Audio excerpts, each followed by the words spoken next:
Hello, fellow witches and wizards. My name is Phoenix Jenny, and welcome to the stream. Welcome back to Harry Potter Saturday.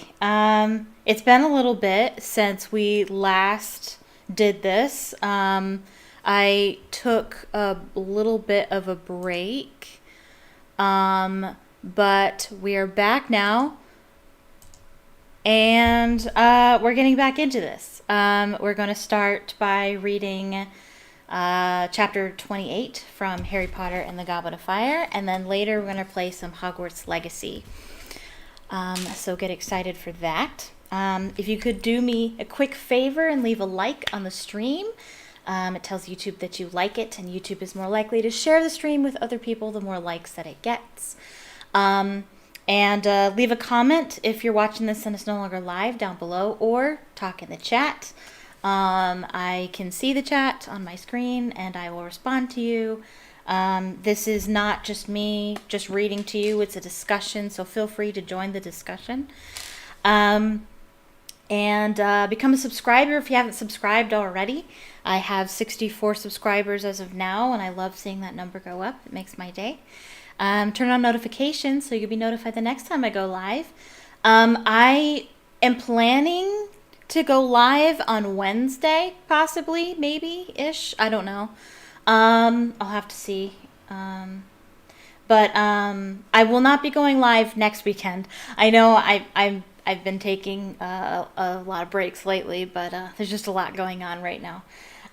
So I will not be live streaming next weekend, Friday or Saturday, because it's Easter weekend, and I want to take that off. So I'm going to be going to church, of course, and I'm going to be at home in my jammies, and I'm going to have a Chronicles of Narnia marathon. It's going to be so much fun. That's what I do every year for Easter. So, but I'll be doing that. But if you want to know when I'm going to be streaming after that, you can follow me on Twitter, link in the description. Also in the description is my Patreon if you do like to support me as a content creator, or if you want to read my short stories, because I have short stories on there. I am a writer, and I have more than just short stories on there. I also have videos on there. I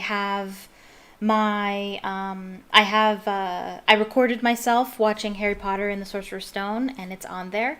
And that's free for everyone to watch, so you can watch that there, link in the description.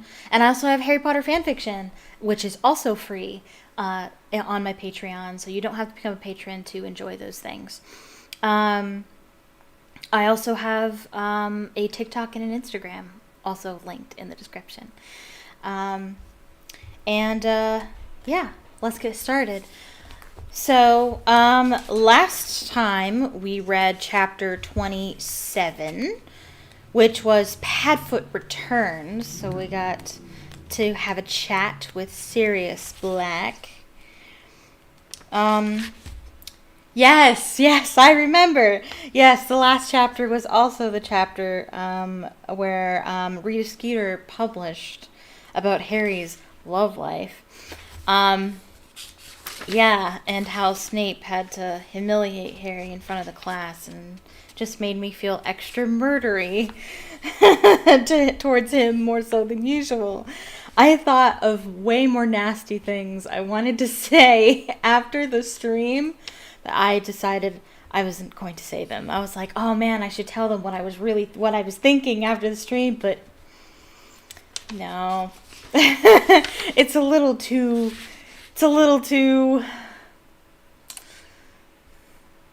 uses words I don't like to use in public. Let's put it that way. There's a certain phrase we could call Snape, or is there a way for me to tell you what my thought was without saying it?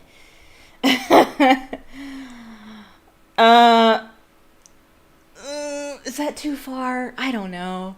I'm just thinking about, if you really wanted to hurt Snape's feelings, you could talk about Lily, of course, and how he didn't ultimately end up with her. Spoiler alert if you're unfamiliar. Oops. There's gonna be spoilers in these streams, so get used to that. You could. I wanted I think I could. I don't like to use this language. It's not nice. It's not good language. It's not very becoming of a Christian. But I won't say it. But I wanted to call him an MF, right? If you're an adult, you know what that is. And then I thought, he wishes he was an MF. If you're an adult, if you're familiar with the word, the verbiage I'm thinking of, you'll know why that's funny. It's not very nice though. It's okay. I didn't say it, but I didn't say it. So, and I never would. I'm not a bad person. Anyway, a little bit adult humor. This channel is not for children. I don't advertise for children. I try to be because I am a Christian, I try to be more mindful of the things I say, but this isn't a channel for kids. So there is some adult humor within reason, just so you know. Okay, recapping. That's right. Snape was being terrible. Yes, good. And then Snape... Oh yeah, Hermione was being an absolute queen, as always. Or she was just not letting it bother her. She was like, doesn't bother me. I don't care what this article says. Hermione's having a bit of a thing with Victor Crumb. Victor Crumb wants to get pretty serious with her.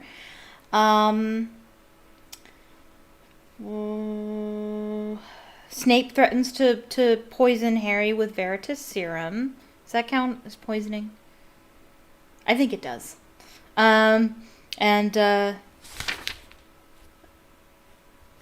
Yes. And Harry is very upset with him. And then Karkaroff comes in, and Karkaroff is very upset about something. Something on his forearm, which Snape has it on his forearm, which Harry doesn't see, and doesn't know what it is. But anyway, after that, Harry gets to have a talk with Harry, Ron, and Hermione, get to meet up with Sirius in a cave outside Hogsmeade, and they get to have some chicken legs and bread. And they talk about the goings-on at the Ministry of Magic and in the Daily Prophets. They talk about Mr. Crouch mostly, and how he's acting very strangely. How he had his house elf save him a seat in the top box of the Quidditch World Cup, but he didn't actually go to the cup, which is weird. How he says he's too ill to go to participate in the Triwizard Tournament, and yet he's sneaking up to Hogwarts in the middle of the night to investigate Snape's potions closet. So what's going on, And they talk about more about what happened when he sacked Winky and all these things. And then Sirius talked about how Barty Crouch's son was a convicted Death Eater. How he was taken to Azkaban and he died at Azkaban. And then Barty Crouch lost his wife. And so you can imagine he was supposed to be... everybody wanted him to be the Minister of Magic, but since that tragedy struck, those dreams died down. And they talk more about Snape and how we can't trust Snape, but Dumbledore trusts Snape. Why does Dumbledore trust Snape? And these questions that we always like to ask and never get the answer to. And Ron was wondering about Percy and if Percy would ever be as severe as Mr. Crouch. And wonders if he should ask Percy, it is asked of Ron to ask Percy and see if he will spill the beans on his boss. Which leads us to chapter 28, the madness of Mr. Crouch. So we're going to hear more about this. Things are going to develop. Things won't be explained, but things will develop, I believe. All right. I'm going to take a drink and then we're going to get started. All right. Okay. Let me making sure my mic is on and everything. Oh, that'd be disastrous. Okay. Chapter 28. the madness of Mr. Crouch. Harry, Ron, and Hermione went up to the owlery after breakfast on Sunday to send a letter to Percy, asking, as Sirius had suggested, whether he had seen Mr. Crouch lately. They used Hedwig because it had been so long since she'd had a job. When they had watched her fly out of sight through the owlery window, they proceeded down to the kitchen to give Dobby his new socks. Oh, that's right. Harry was so pleased with how Dobby helped him with the second task that Harry bought him some new socks. The house elves gave them a very cheery welcome, bowing and curtsying and bustling around making tea again. Dobby was ecstatic about his present. "Harry Potter is too good to Dobby," he squeaked, wiping large tears out of his enormous eyes. "You saved my life with that gillyweed, Dobby. You really did," said Harry. "No chance of more of these eclairs, is there?" said Ron, who was looking around at the beaming and bowing house elves. "You just had breakfast," said Hermione irritably, but a great silver platter of eclairs was already zooming toward them, supported by 4 elves. "We should get some stuff to send up to Snuffles," Harry muttered. That's Sirius Black. That's his code name. "Good idea," said Ron. "Give Pig something to do. You couldn't give us a bit of extra food, could you?" he said to the surrounding elves, and they bowed delightedly and hurried off to get some more. "Dobby, where's Winky?" said Hermione, who was looking around. "Winky is over there by the fire, miss," said Dobby quietly, his ears drooping slightly. "Oh, dear," said Hermione as she spotted Winky. Harry looked over at the fireplace, too. Winky was sitting on the same stool as last time, but she had allowed herself to become so filthy that she was not immediately distinguishable from the smoke-blackened brick behind her. Her clothes were ragged and unwashed. She was clutching a bottle of butterbeer and swaying slightly on her stool, staring into the fire. As they watched her, she gave an enormous hiccup. Oh, poor thing. This is what she looks like. We've got a picture of her in the Scholastic version.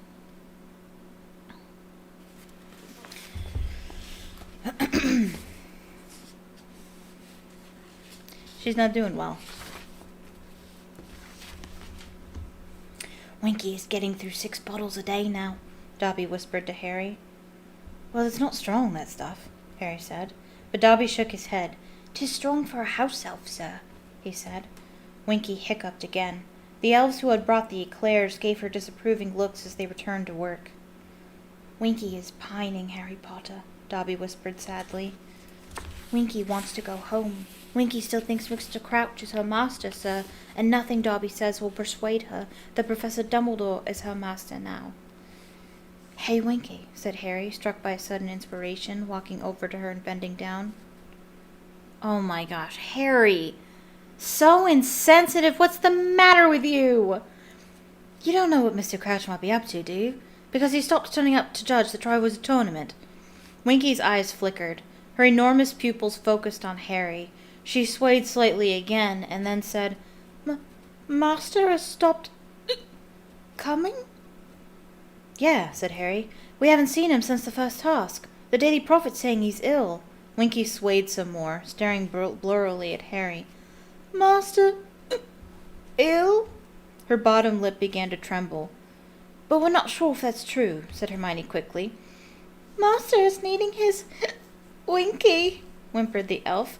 "Master cannot manage all by himself." "Other people manage to do their own housework, you know, Winky," Hermione said severely. "Winky is not only doing housework for Mr. Crouch," Winky squeaked indignantly, swaying worse than ever and slopping butterbeer down her already heavily stained blouse. "Master is trusting Winky with the most important, the most secret." "What?" said Harry. But Winky shook her head very hard, spilling more butterbeer down herself. Oh, jeez. "Winky keeps her master's secrets," she said mutinously, swaying very heavily now, frowning up at Harry with her eyes crossed. "You is Nosing you is.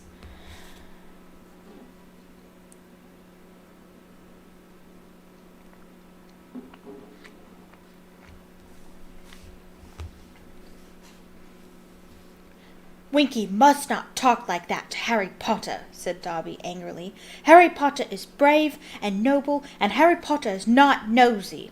Oh, yes, he is. I don't know.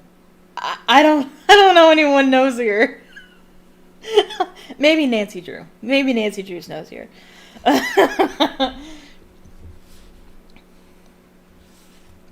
He is nosy into my master's private and secret. Winky is a good house elf. Winky keeps her silence. People trying to pry and poke. Oh, no more hiccuping, please. It's really painful to do.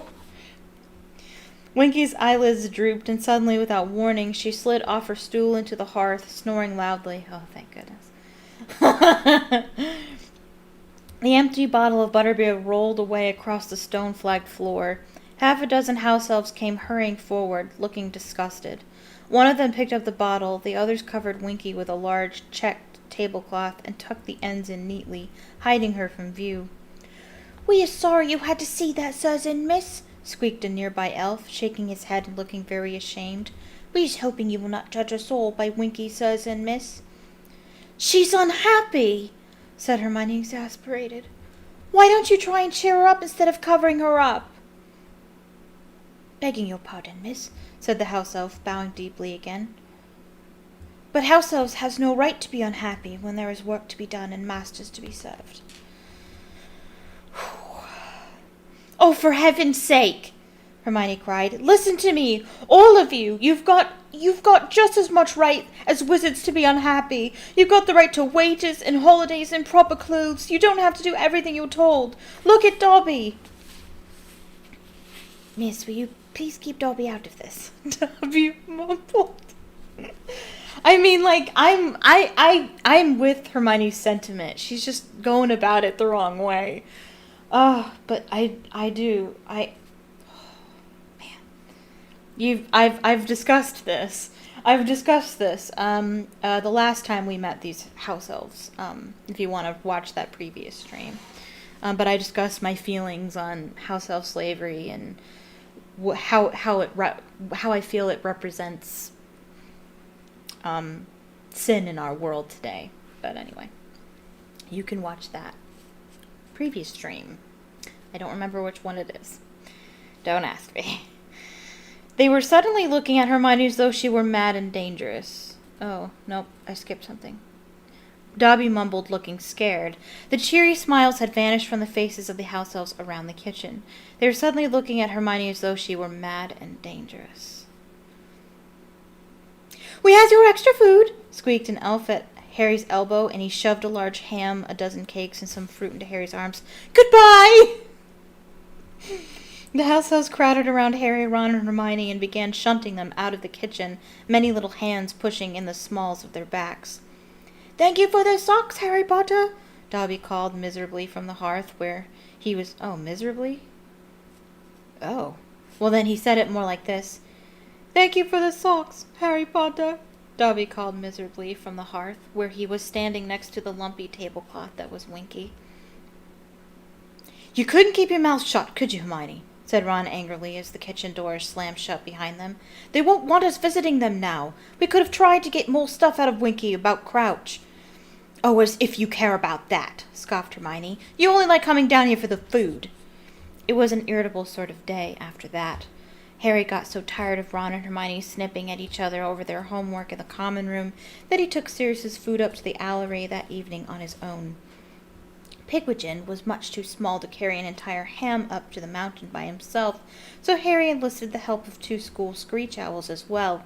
When they had set off into the dusk, looking extremely odd carrying the large package between them, Harry leaned on the window-sill, looking out at the grounds, at the dark, rustling treetops of the Forbidden Forest, and the rippling sails of... the Durmstrang ship. An eagle owl flew through the coil of smoke rising from Hagrid's chimney. It soared toward the castle around the owlery and out of sight. Looking down, Harry saw Hagrid digging energetically in front of his cabin. Harry wondered what he was doing. It looked as though he were making a new vegetable patch. As he watched, Madame Maxime emerged from the Beauxbatons' carriage and walked over to Hagrid. She appeared to be trying to engage him in conversation. Hagrid leaned upon his spade, but did not seem keen to prolong their talk, because Madame Maxime returned to the carriage shortly afterward. She trying to make amends? I remember that. Good for her. I mean, Hagrid has every right to be upset and not want to talk to her, but good for her. I don't know why this is important, though. Like, I feel like this is, like, details we need to remember, and I can't think of why.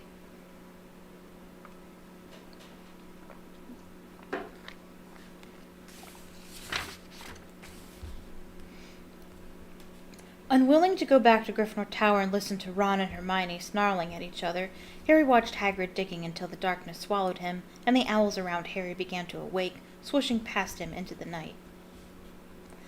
By breakfast the next day, Ron's and Hermione's bad moods had burnt out, and to Harry's relief, Ron's dark predictions that the house elves would send substandard food up to the Gryffindor table because Hermione had insulted them proved false.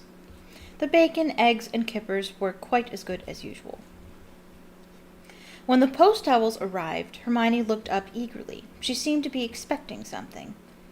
"Percy won't have had time to answer yet," said Ron. "We only sent Hedwig yesterday." "No, it's not that," said Hermione.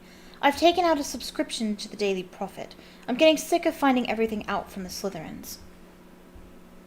That's important, because the Daily Prophet is going to become more and more important as we go on in this series. "Good thinking," said Harry, also looking up at the owls. "Hey, Hermione, I think you're in luck." A gray owl was soaring down toward Hermione. "It hasn't got a newspaper, though," she said, looking disappointed. "Don't touch it! Don't touch it! I just remembered what this is! Just leave it! Just leave it! Do not open any mail for the time being, Hermione. Do not open any mail." But to her bewilderment, the gray owl landed in front of her plate, closely followed by 4 barn owls, a brown owl, and a tawny. "How many subscriptions did you take out?" said Harry, seizing Hermione's goblet before it was knocked over by the cluster of owls, all of whom were jostling close to her, trying to deliver their own letter first. "What on earth?" Hermione said, taking the letter from the gray owl, opening it, and starting to read. "Oh, really?" she sputtered, going rather red. "What's up?" said Ron. Oh, how ridiculous." She thrust the letter at Harry, who saw that it was not handwritten, but composed from pasted letters that seemed to have been cut out of the Daily Prophet. Like a ransom note or something. "You are a wicked girl. Harry Potter deserves better. Go back where you came from, Muggle." Jesus. Oh my goodness. Just don't open the mail. Just don't. You do not need to subject yourself to this. "They're all like it," said Hermione desperately, opening one letter after another. "Harry Potter can do much better than the likes of you. You deserve to be boiled in frog spawn." Ouch! She had opened the last envelope, and yellowish-green liquid, smelling strongly of petrol, gushed over her hands. That's Bubbitubber pus, isn't it? Which began to erupt in large yellow boils. "Undilated Bubbitubber pus," said Ron, picking up the envelope gingerly and sniffing it. Might be.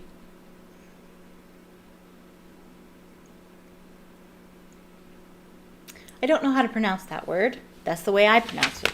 I pronounce it Bubbitubber because that's the way I pronounced it as a kid. And I never really questioned if that's even the correct way to pronounce it. But Boobatuber doesn't sound great, so I'm going to go with Bubbitubber. For obvious reasons. "Ow!" said Hermione, tears starting in her eyes as she tried to rub the pus off her hands with a napkin. "Girl, that's not going to work. Just go to Madame Pumphrey. This is not going to work." but her fingers were now so thickly covered in painful sores that it looked as though she were wearing a pair of thick, knobbly gloves. Man, this girl is getting it this year. She was hit in the face with the Engorgio spell. And now this. Oh my goodness, this is just crazy.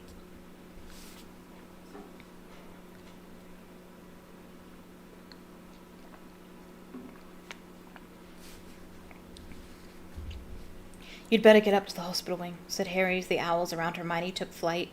We'll tell Professor Sprout where you've gone. I warned her, said Ron as Hermione hurried out of the great hall, cradling her hands. I warned her not to annoy Rita Skeeter. Look at this one. He read out one of the letters Hermione had left behind.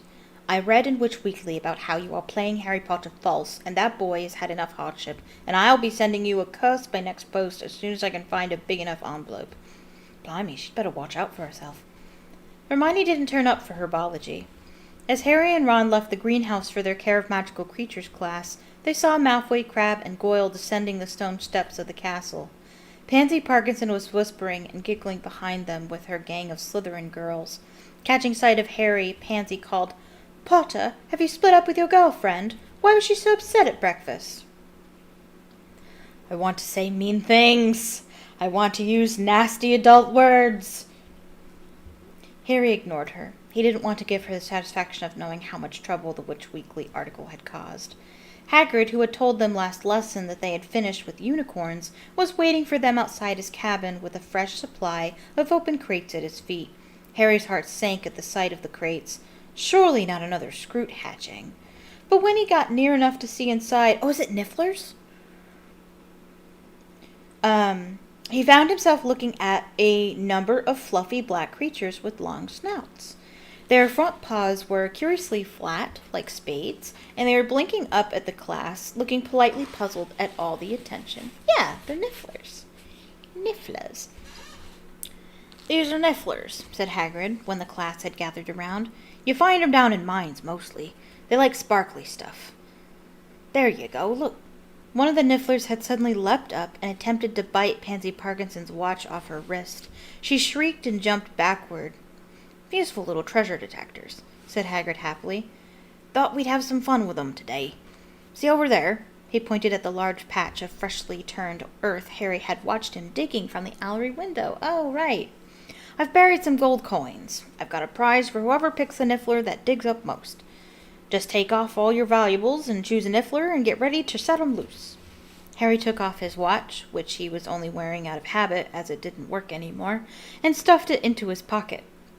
Then he picked up a Niffler. It put its long snout in Harry's ear and sniffed enthusiastically. It was really quite cuddly. Yes, they are prominently featured in Fantastic Beasts and Where to Find Them, the films.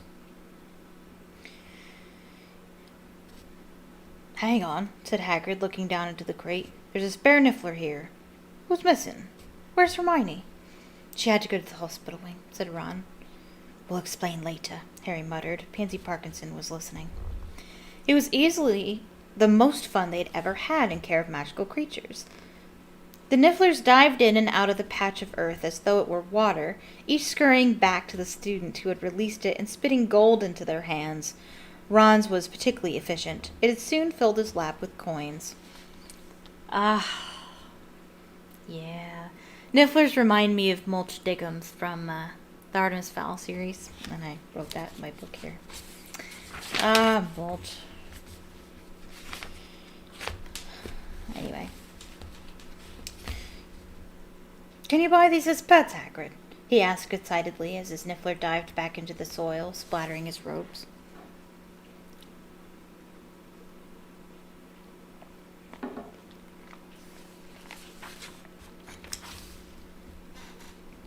Your mum wouldn't be happy, Ron, said Hagrid, grinning. They wreck houses, Nifflers. I reckon they've nearly got the lot now, he added, pacing around the patch of earth while the Nifflers continued to dive. I only buried 100 coins. Oh, there you are, Hermione. Hermione was walking toward them across the lawn. Her hands were very heavily bandaged, and she looked miserable. Pansy Parkinson was watching her beadily. Well, let's check how you've done, said Hagrid. Count your coins, And there's no point trying to steal any, Goyle, he added, his beetle-black eyes narrowed. It's leprechaun gold. Vanishes after a few hours. Goyle emptied his pockets, looking extremely sulky. It turned out that Ron Sniffler had been most successful, so Hagrid gave him an enormous slab of Honeyduke's chocolate for a prize. Yay, Ron! That's so exciting!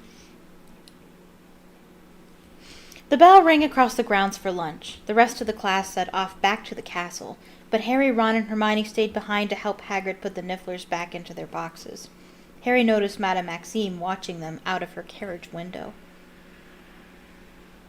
"What you done to your hands, Hermione?" said Hagrid, looking concerned. Hermione told him about the hate mail she had received that morning and the envelope full of Bubbletubberpuss. "Ah, don't worry," said Hagrid gently, looking down at her. "I got some of those letters and all, after Spree Skeeter wrote about me mum. You're a monster and you should be put down. Your mother killed innocent people, and if you had any decency you'd jump into a lake." "No," said Hermione, looking shocked. "Yeah," said Hagrid, heaving the Niffler crates over by his cabin wall. "They're just nutters, Hermione. Don't open 'em if you get any more. Chuck 'em straight in the fire." "You missed a really good lesson," Harry told Hermione as they headed back toward the castle. "They're good Nifflers, aren't they, Ron?" Ron, however, was frowning at the chocolate Hagrid had given him. He looked thoroughly put out about something. "What's the matter?" said Harry. "Wrong flavor?" "No," said Ron shortly. "Why didn't you tell me about the gold?" "What gold?" said Harry. "The gold I gave you at the Quidditch World Cup," said Ron. "The leprechaun gold I gave you from my omnioculars in the top box. Why didn't you tell me it disappeared?" Harry didn't realize that it disappeared. The dark mark and everything happened. He didn't realize it was missing. Harry had to think for a moment before he realized what Ron was talking about. "Oh," he said, the memory coming back to him at last. "I don't know. I never noticed it had gone. I was more worried about my wand, wasn't I?" They climbed the steps into the entrance hall and went into the great hall for lunch. "Must be nice," Ron said abruptly when they had sat down and started serving themselves roast beef and Yorkshire puddings. "To have so much money you don't notice if a pocket full of galleons goes missing." "Come on, Ron, take the win." "Listen, I had other stuff on my mind that night," said Harry impatiently. "We all did, remember?" "It's not you he's upset with, Harry. That's not it. Don't take it personally."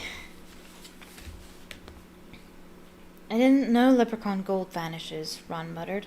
"I thought I was paying you back. You shouldn't have given me that Chudley Cannon hat for Christmas."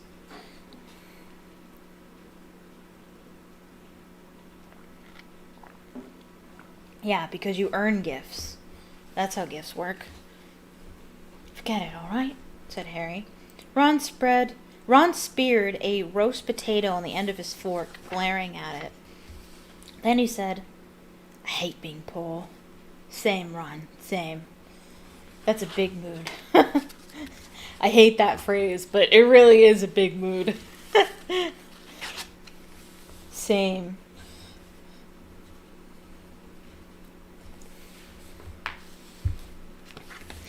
Harry and Hermione looked at each other. Neither of them really knew what to say. "It's rubbish," said Ron, still glaring down at his potato. "I don't blame Fred and George for trying to make some extra money. Wish I could. Wish I had a Niffler." "Well, we know what to get you next Christmas," said Hermione brightly. Then, when Ron continued to look gloomy, she said, "Come on, Ron, it could be worse. At least your fingers aren't full of pus." Hermione was having a lot of difficulty managing her knife and fork. Her fingers were so stiff and swollen. "I hate that Skeeter woman," she burst out savagely. "I'll get her back for this if that's the last thing I do."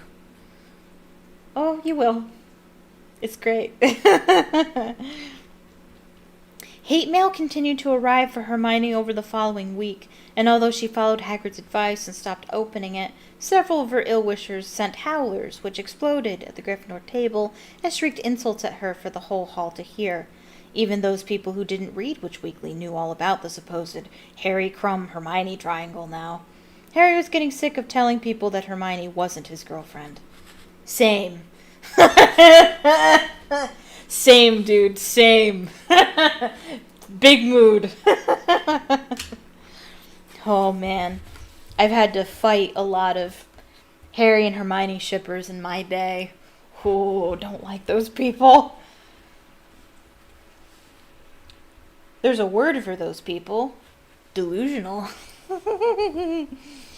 uh, dude, same.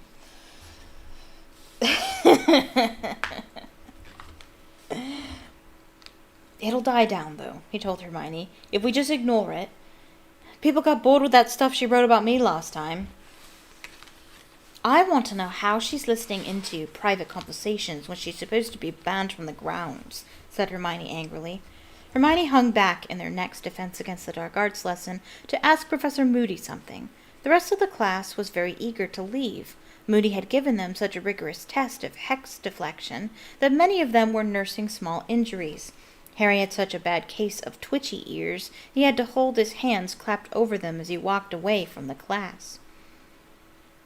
Well, Rita's definitely not using the invisibility cloak, Hermione panted 5 minutes later, catching up with Harry and Ron in the entrance hall and pulling Harry's hand away from one of his wriggling ears so that he could hear her.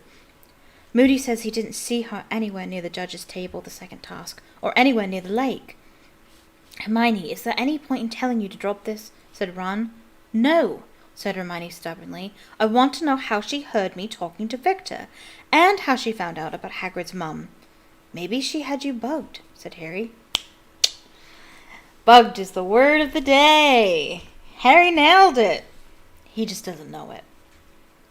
Bugged? Said Ron blankly. What, put fleas on her or something? Almost. Harry started explaining about hidden microphones and recording equipment. Ron was fascinated, but Hermione interrupted them. Aren't you two ever going to read Hogwarts history? Why would they need to? You read it, Hermione. Hermione, nobody does homework at the school except for you.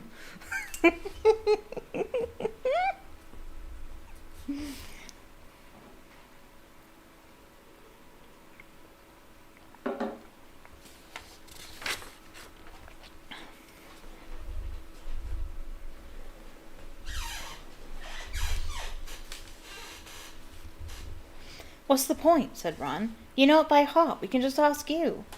All those substitutes for magic muggles use, electricity, computers, and radar, and all those things, they all go haywire around Hogwarts. There's too much magic in the air. No, Rita's usual magic is to eavesdrop. No, Rita's using magic to eavesdrop. She must be. If I could just find out what it is. Ooh, if it's illegal, I'll have her. It is illegal, actually. Haven't we got enough to worry about? Ron asked her. Do we have to start a vendetta against Rita Skeeter as well? I'm not asking you to help, Hermione snapped. I'll do it on my own. She marched back up the marble staircase without a backward glance. Harry was quite sure she was going to the library. What's the betting she comes back with a box of I Hate Rita Skeeter badges? Said Ron. Hermione, however, did not ask Harry and Ron to help her pursue vengeance against Rita Skeeter, for which they were both grateful because their workload was mounting even higher in the days before the Easter holidays. And look at that. That's right where we are, isn't it? Again, what we're reading matches up with where we actually are in the year. Harry frankly marveled at the fact that Hermione could research magical methods of eavesdropping as well as everything else they had to do. He was working flat out just to get through all their homework, though he made a point of sending regular food packages up to the cave in the mountain for Sirius. After last summer, Harry had not forgotten what it felt like to be continually hungry. He enclosed notes to Sirius, telling him that nothing out of the ordinary had happened, and that they were still waiting for an answer from Percy. Hedwig didn't return until the end of the Easter holidays. Percy's letter was enclosed in a package of Easter eggs that Mrs. Weasley had sent. Both Harry's and Ron's were the size of dragon eggs, and full of homemade toffee. Hermione's, however, was smaller than a chicken egg. Her face fell when she saw it. Your mom doesn't read Witch Weekly by any chance, does she, Ron? She asked quietly. Yeah, said Ron, whose mouth was full of toffee. Gets it for the recipes. Great. Hermione looked sadly at her tiny egg. Don't you want to see what Percy's written? Harry asked her hastily. Percy's letter was short and irritated. As I am constantly telling the Daily Prophet, Mr. Crouch is taking a well-deserved break. He is sending in regular hours with instructions. No, I haven't actually seen him, but I think I can be trusted to know my own superior's handwriting. I have quite enough to do at the moment without trying to quash these ridiculous rumors. Please don't bother me again, unless it's something important. Happy Easter. That sort of the summer term would normally have meant that Harry was training hard for the last Quidditch match of the season. Okay, hold on. There's a space in between those, so we're on a different topic now. The start of the summer term would normally have meant that Harry was training hard for the last Quidditch match of the season. This year, however, it was the third and final task in the Triwizard Tournament for which he needed to prepare, but he still didn't know what he would have to do. Finally, in the last week of May, Professor McGonagall held him back in Transfiguration. You are to go down to the Quidditch field tonight at 9 o'clock, Potter, she told him. Mr. Bagman will be there to tell the champions about the third task.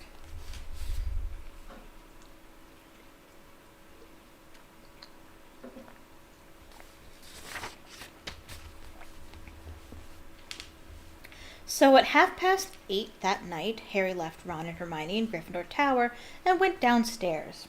As he crossed the entrance hall, Cedric came up from the Hufflepuff common room. What do you reckon it's going to be? He asked Harry as they went together down the stone steps out into the cloudy night. Fleur keeps going on about underground tunnels. She reckons we've got to find treasure. That wouldn't be too bad, said Harry, thinking that he would simply ask Hagrid for a Niffler to do the job for him. They walked down the dark lawn to the Quidditch stadium, turned through a gap in the stands, and walked out onto the field. What have they done to it? Cedric said indignantly, stopping dead. The Quidditch field was no longer smooth and flat. It looked as though somebody had been building long, low walls all over it that twisted and crisscrossed in every direction. They're hedges, said Harry, bending to examine the nearest one. Hello there, called a cheery voice. Ludo Bagman was standing in the middle of the field with Crumb and Fleur. Harry and Cedric made their way toward them, climbing over the hedges. Fleur beamed at Harry as he came nearer. Her attitude toward him had changed completely since he had saved her sister from the lake. Excuse me. Well, what do you think? Said Bagman happily as Harry and Cedric climbed over the last hedge. Growing nicely, aren't they? Give them a month and Hagrid'll have them 20 feet high. Don't worry, he added, grinning, spotting the less than happy expressions on Harry's and Cedric's faces. You'll have your Quidditch field back to normal once the task is over. Now I imagine you can guess what we're making here. No one spoke for a moment. Then, maze, grunted Crumb. That's right, said Bagman. A maze. The third task's really very straightforward. The Triwizard Cup will be placed in the center of the maze. The first champion to touch it will receive full marks. We simply have to get through the maze, said Fleur. There will be obstacles, said Bagman happily, bouncing on the balls of his feet. Hagrid is providing a number of creatures. Then there will be spells that must be broken. All that sort of thing, you know. Now, the champions who are leading on points will get a head start into the maze. Bagman grinned at Harry and Cedric. Then Mr. Crumb will enter, then Miss Delacour. But you'll all be in with a fighting chance, depending on how well you get past the obstacles. Should be fun, eh? Should be, yeah. I actually think it's quite fun. I think it's better than the movie, actually. Though I understand why they made the choices that they did for the movie. And I'll explain that better, hopefully, when we get there. Harry, who knew only too well the kind of creatures that Hagrid was likely to provide for an event like this, thought it was unlikely to be any fun at all. However, he nodded politely like the other champions. Very well. If you haven't got any questions, we'll go back up to the castle, shall we? It's a bit chilly. Bagman hurried alongside Harry as they began to wend their way out of the growing maze. Harry had the feeling that Bagman was going to start offering to help him again, but just then, Crumb tapped Harry on the shoulder.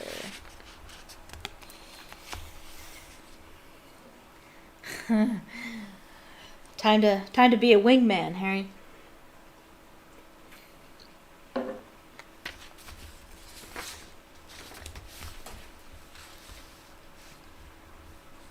Could I have a word?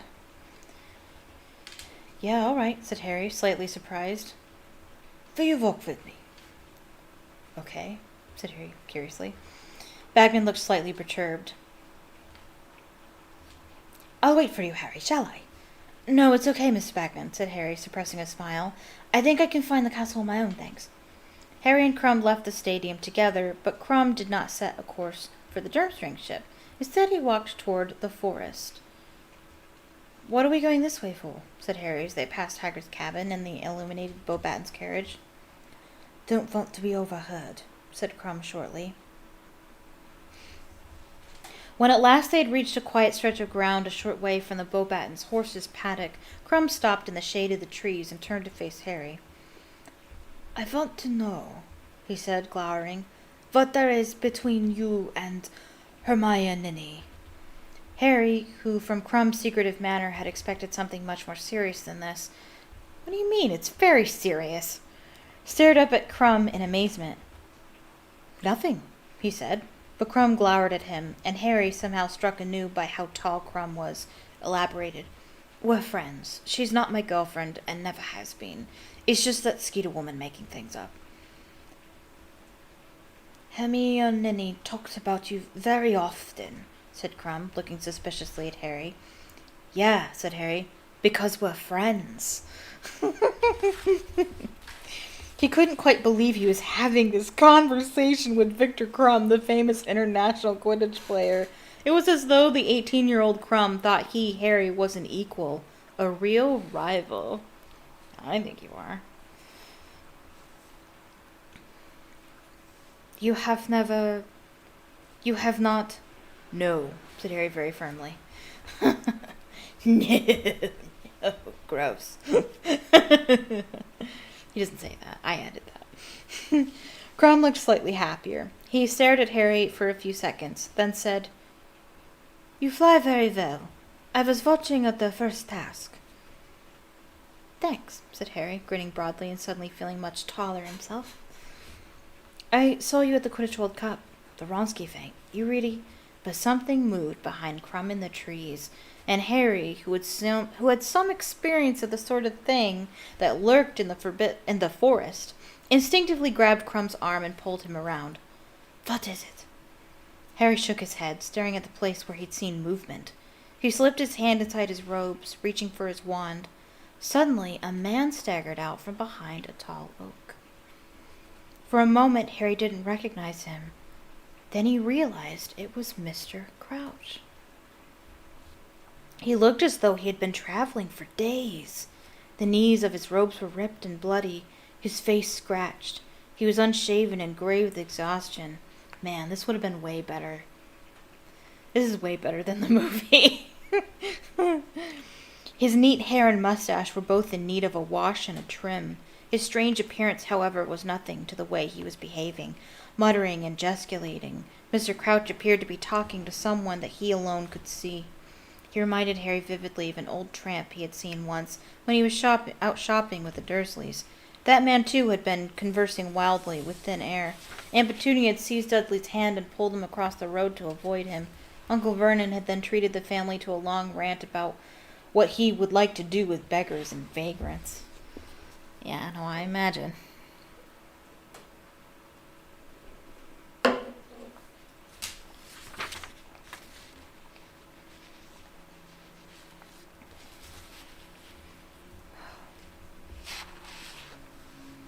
Wasn't he a judge? Said Crumb, staring at Mr. Crouch.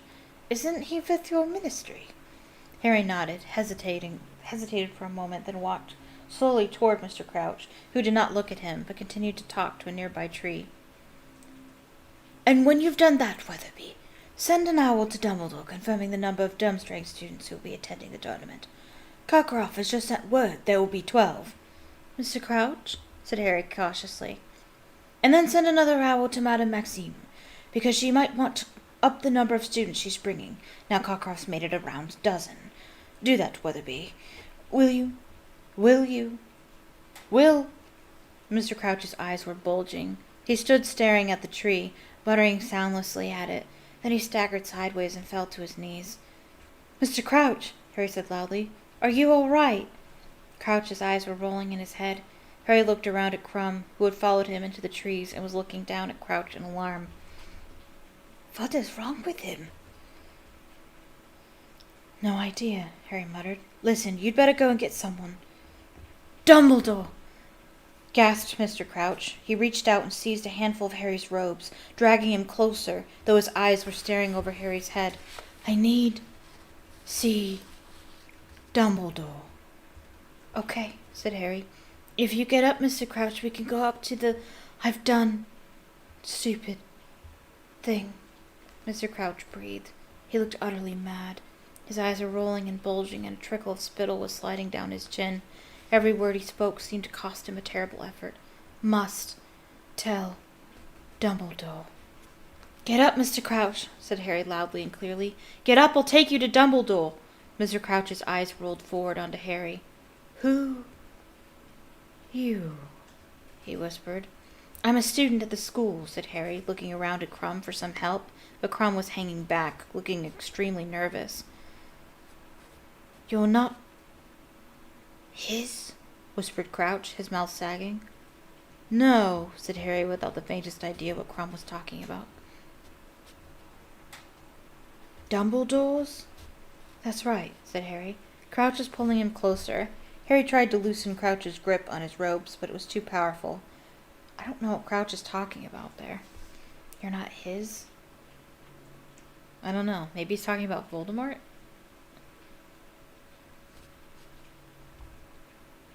Warn Dumbledore. I'll get Dumbledore if you let go of me, said Harry. Just let go, Mr. Crouch, and I'll get him. Thank you, Weatherby. And when you have done that, I would like a cup of tea. My wife and son will be arriving shortly. We are attending a concert tonight with Mr. and Mrs. Fudge. Crouch was now talking fluently to a tree again, and seemed completely unaware that Harry was there, which surprised Harry so much he didn't notice that Crouch had released him.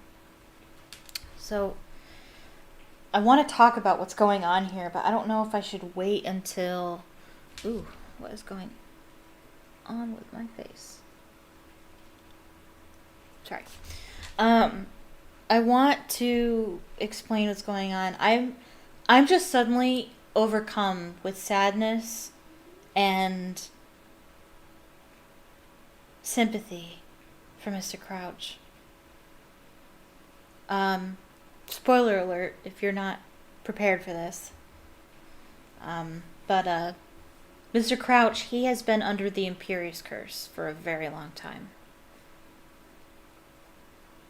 By his son.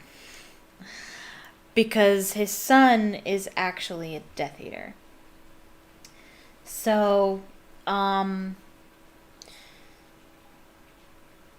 he traveled all this way. He somehow broke the curse and traveled all this way so he could tell Dumbledore about the mistake that he made. Which is an understandable mistake. I don't know if I want to ruin that just yet. We'll talk about that later. But yes, Mr. Crouch is a little crazy because he's been under the Imperious Curse for a very long time. So he's not all there. But we'll get there. We'll get to the part where it explains exactly what is going on between him and his son. Yes, my son has recently gained 12 owls. Most satisfactory. Yes, thank you. Yes, very proud indeed. Now, if you could bring me that memo from the Andorian Minister of Magic, I think I will have time to draft a response. You stay here with him, Harry said to Crumb. I'll get Dumbledore. I'll be quicker. I know where his office is. He's mad, said Crumb doubtfully, staring down at Crumb, who was still gabbling to the tree. Gabbling? I've never heard such a word, gabbling.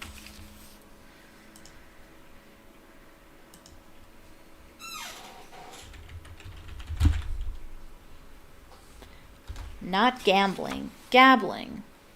To speak or converse rapidly or unintelligently. To jabber.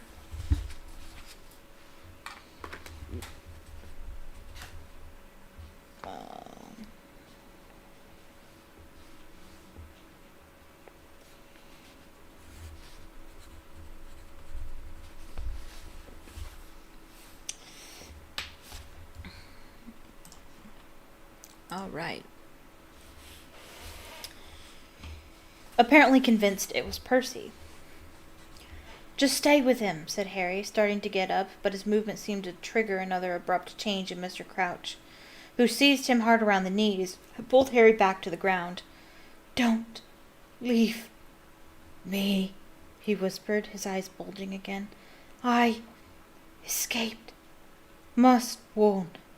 Must tell. See Dumbledore. My fault. All my fault. Bertha. Dead. All my fault. My son. My fault. Tell Dumbledore. Harry Potter. The Dark Lord. Stronger. Harry Potter. I'll get Dumbledore if you let me go, Mr. Crouch, said Harry. He looked fiercely around at Crumb. Help me, will you? Looking extremely apprehensive, Crumb moved forward and squatted down next to Mr. Crouch. Just keep him here, said Harry, pulling himself free of Mr. Crouch. I'll be back with Dumbledore. Hurry, won't you? Crumb called after him as Harry sprinted away from the forest and up through the dark grounds. They were deserted. Bagman, Cedric, and Fleur had disappeared. Harry toured up the stone steps, through the oak front doors, and off up the marble staircase toward the second floor. 5 minutes later, he was hurtling toward a stone gargoyle standing halfway along an empty corridor. Lemon drop, he panted at it. This was the password to the hidden staircase to Dumbledore's office, or at least it had been 2 years ago. The password had evidently changed, however, for the stone gargoyle did not spring to life and jump aside, but stood frozen, glaring at Harry malevolently. Move! Harry shouted at it. Come on! But nothing at Hogwarts had ever moved just because he shouted at it. He knew it was no good. He looked up and down the dark corridor. Perhaps Dumbledore was in the staff room. He started running as fast as he could toward the staircase. Potter! Harry skidded to a halt and looked around. Snape had just emerged from the hidden staircase behind the stone gargoyle. The wall was sliding shut behind him, even as he beckoned Harry back toward him. What are you doing here, Potter? I need to see Professor Dumbledore, said Harry, running back up the corridor and skidding to a standstill in front of Snape instead. It's Mr. Crouch. He's just turned up. He's in the forest. He's asking... What is this rubbish? Said Snape, his black eyes glittering. What are you talking about? Mr. Crouch, Harry shouted. From the Ministry. He's ill or something. He's in the forest. He wants to see Dumbledore. Just give me the password up to... The headmaster is busy, Potter, said Snape, his thin mouth curling into an unpleasant smile. I've got to tell Dumbledore, Harry yelled. Didn't you hear me, Potter? Harry could tell Snape was thoroughly enjoying himself, denying Harry the thing he wanted when he was so panicky. Look, said Harry angrily, Crouch isn't right. He's out of his mind. He says he wants to warn... The stone wall behind Snape slid open. Dumbledore was standing there, wearing long green robes and a mildly curious expression. Is there a problem? He said, looking between Harry and Snape. Professor, Harry said, sidestepping Snape before Snape could speak. Mr. Crouch is here. He's down in the forest. He wants to speak to you. Harry expected Dumbledore to ask questions, but to his relief, Dumbledore did nothing of the sort. Lead the way, he said promptly, and he swept off along the corridor behind Harry, leaving Snape standing next to the gargoyle and looking twice as ugly. What did Mr. Crouch say, Harry? Said Dumbledore as they walked swiftly down the marble staircase. Said he wants to warn you. Said he's done something terrible. He mentioned his son, and Bertha Jorkins, and Voldemort. Something about Voldemort getting stronger. Indeed, said Dumbledore, and he quickened his pace as they hurried out into the pitch darkness. He's not acting normally, Harry said, hurrying along beside Dumbledore. He doesn't seem to know where he is. He keeps talking like he thinks Percy Weasley's there, and then he changes and says he needs to see you. I left him with Victor Crumb. You did, said Dumbledore sharply, and he began to take longer strides still, so that Harry was running to keep up. Do you know if anybody else saw Mr. Crouch? No, said Harry. Crumb and I were talking. Mr. Bagman had just finished telling us about the third task. We stayed behind, and then we saw Mr. Crouch coming out of the forest. Where are they? Said Dumbledore, as the Beauxbatons' carriage emerged from the darkness. Over here, said Harry, moving in front of Dumbledore, leading the way through the trees. He couldn't hear Crouch's voice any more, but he knew where he was going. It hadn't been much past the Beauxbatons' carriage. Somewhere around here.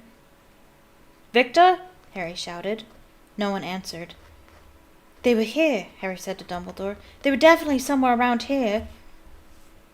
"Lumos," Dumbledore said, lighting his wand and holding it up.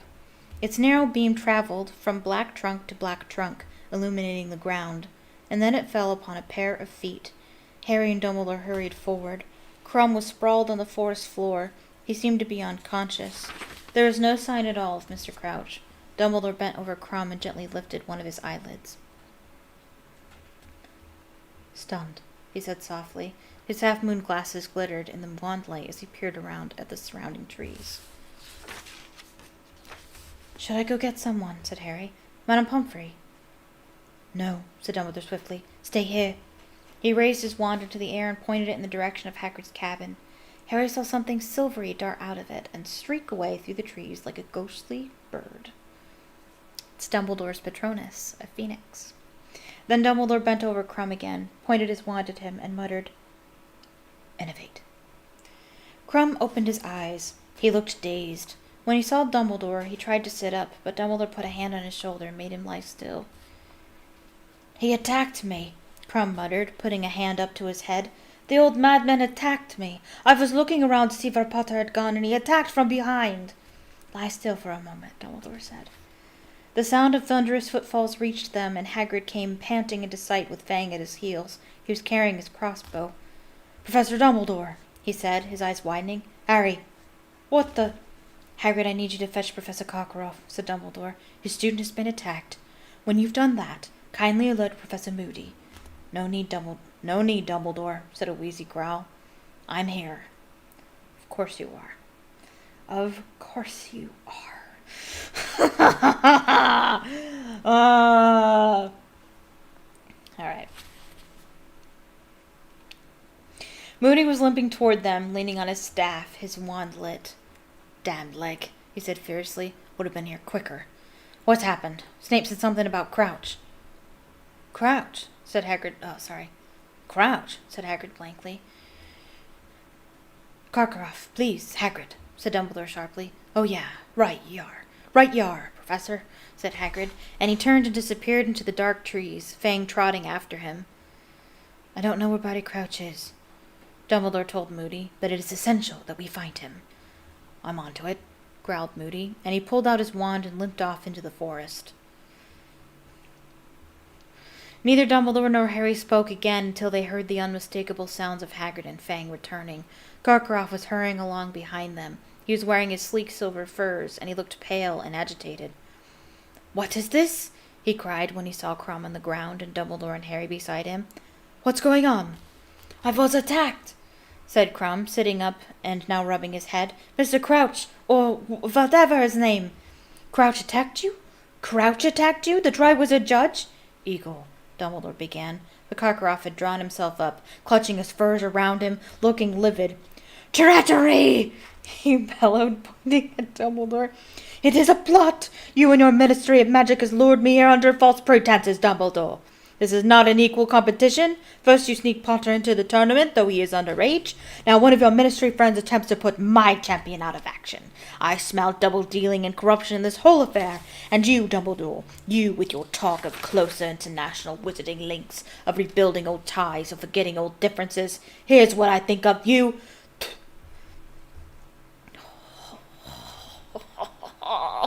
Strangle that man. Karkaroff spat onto the ground at Dumbledore's feet. In one swift movement, Hagrid seized the front of Karkaroff's furs, lifted him into the air, and slammed him against a nearby tree. "Oh, my sentiments exactly." "Apologize!" Hagrid snarled at Karkaroff, gasped for breath. As Karkaroff gasped for breath, Hagrid's massive fist at his throat, his feet dangling in midair. "Hagrid, no!" Dumbledore shouted, his eyes flashing. Hagrid removed the hand pinning Karkaroff to the tree, and Karkaroff slid all the way down the trunk and slumped in a huddle at its roots, a few twigs and leaves showering down upon his head. "Kindly escort Harry back up to the castle, Hagrid," said Dumbledore sharply. Breathing heavily, Hagrid gave Karkaroff a glowering look.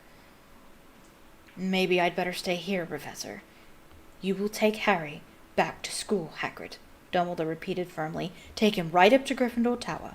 And Harry, I want you to stay there. Anything you might want to do, any owls you might want to send, they can wait until morning. Do you understand me? Yes, said Harry, staring at him. He knows. Dumbledore knows what's happening. He knows. He knows Harry's going to want to send a letter to Sirius. Dumbledore, of course he knows.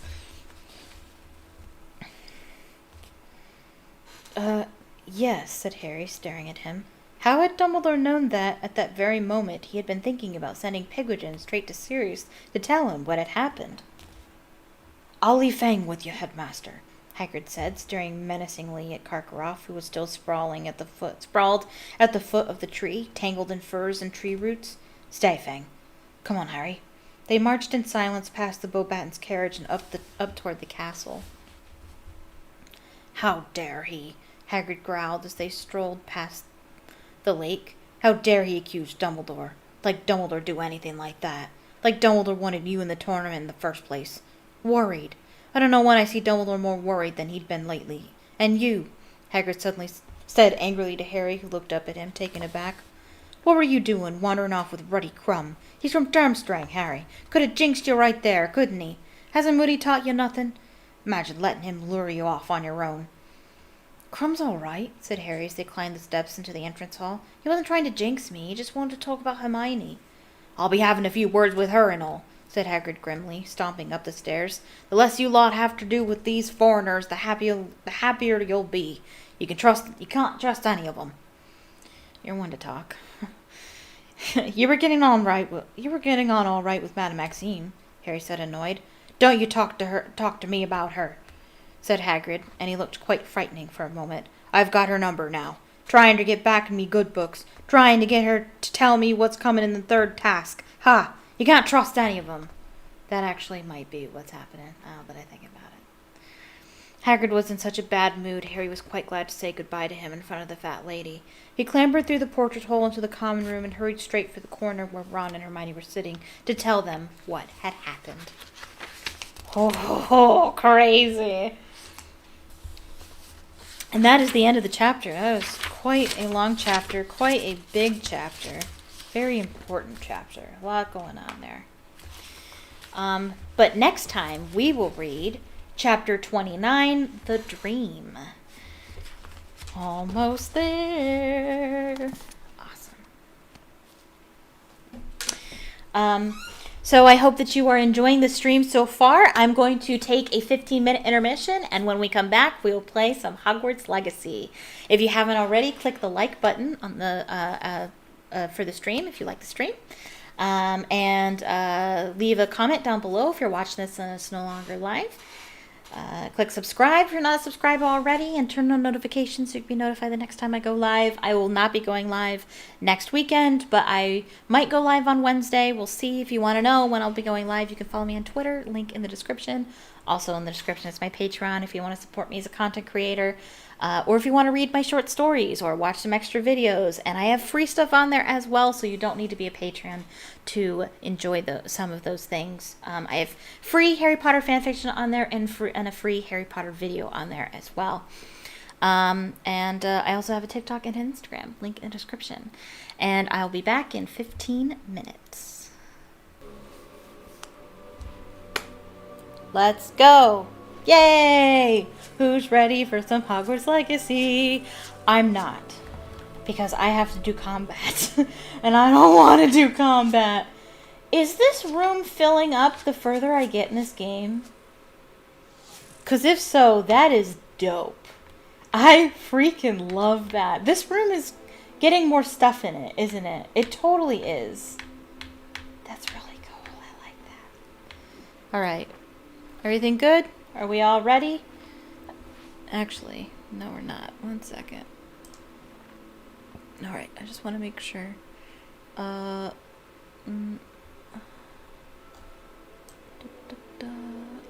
yeah, that's a problem. We'll do this then.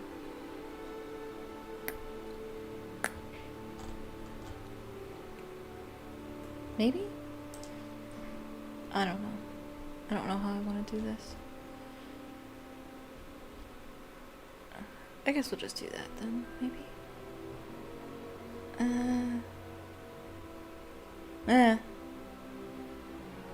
Or that.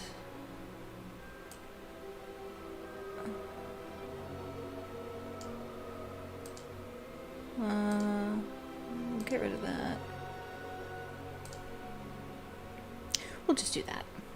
All right. We want to get to playing. I want to play my game. Okay, so back to fighting things. I'm not very good at it, so...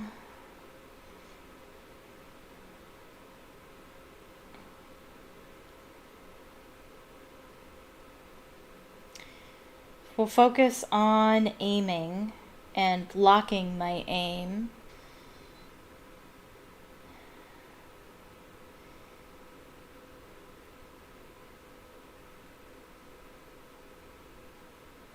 Okay.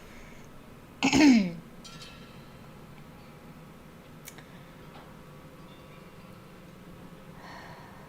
wondering if I want to equip some other spells. Do I have... I don't know if I have any other spells that would be beneficial to me. I doubt that spell would actually be helpful.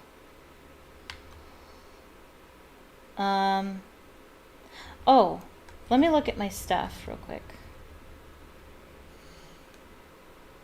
Level 8, 5% complete. Quests. Find Fig's book. Is that what we're doing right now? Secrets in the restricted section? I believe that is what we are doing right now. Owlpost. Is that the... That's... Yeah, we've seen that one already. We don't want that. Should we... Do we have anything new to equip?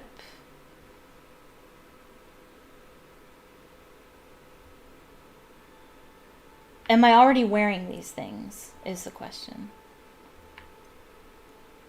I think that's what this means, that headwear. Oh, right. I didn't care. Yeah, no, I have no interest in that. This is already equipped. Why on earth would you wear this? Ooh.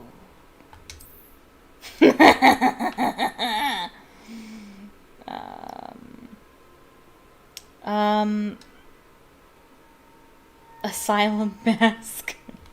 That would actually be beneficial. Oh, wait. These would be beneficial. Right? Yeah. Yeah, let's go with these. And... I forget. How do you customize? Do we have any? Oh. Oh, that's pretty. I like that. Oh, I love that. I didn't know I had that. I like it. I'm equipping it. Very pretty. Handwear. Is there anything better? 14? Yeah, I equipped that.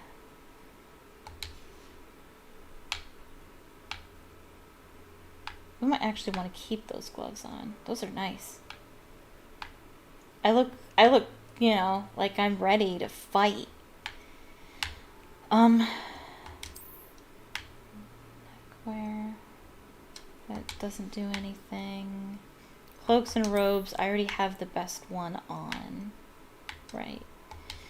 And then outfit. That one goes up. Plaid vest. Oh, that's not so bad. Okay. Alright. Good. Okay, so I forget how to make things invisible.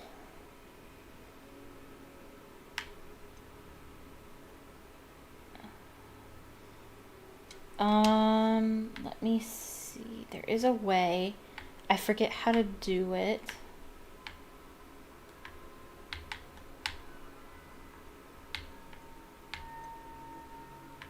forget how to do it. I did it. I discovered how to do it. Change appearance. That's it. Yeah. So it's still equipped. I just can't see it. Can we do both?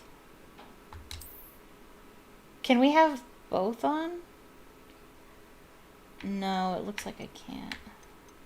No, I can't. Okay. Gotcha. Alright. Cool. Alright. So that's our wizard Wes. We have an award for excellence in herbology. Yes, I read that. Right, I read that too. We've got some stuff. Okay, good. Collections. Oh wait, hold on. I'm back.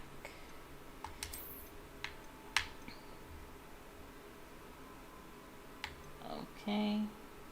Wiggenweld potion. No. That's not what I want.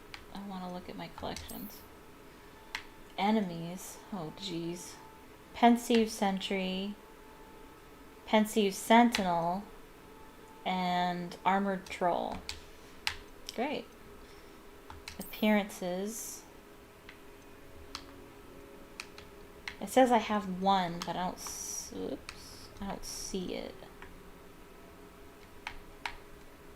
Oh.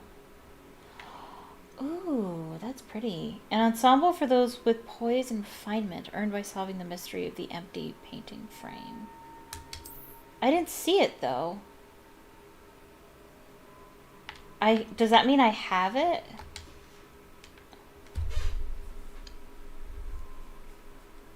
Because I didn't see it.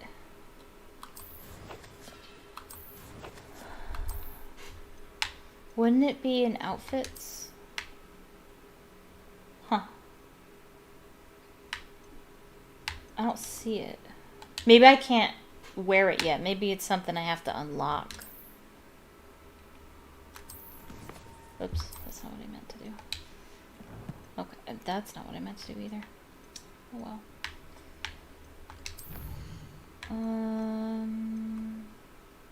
Revelio pages. We read all the Revelio pages when we get them, so I don't need to reread them. I haven't encountered any beasts yet. Traits. I have no traits. Wand handles. I have 2 of them. Conjurations. I don't know what that means. Oh, right. I have just things that I have found. Okay. Ingredients.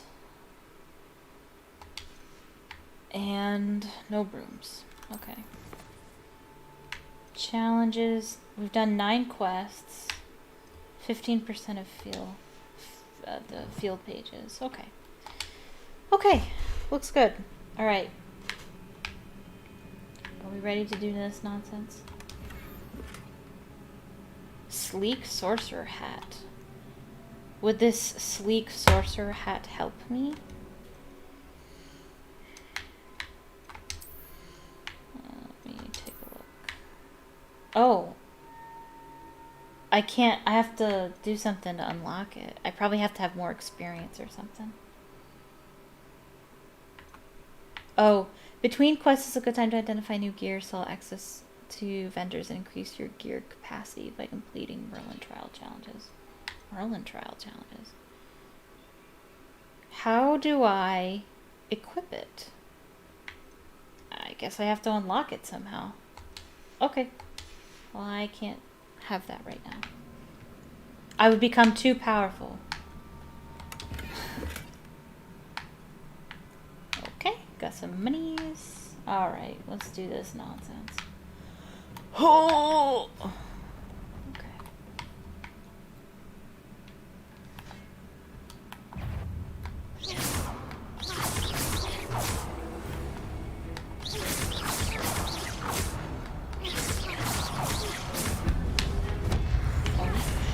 run. I forget the controls. I'm gonna remember. Tego. How do you do the thing again? Whoops, I'm gone.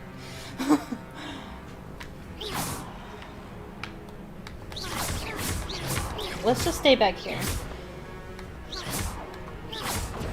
How do you do the... That's Lumos. Tego. Tego. Oh, that was cool. I did not do that on purpose.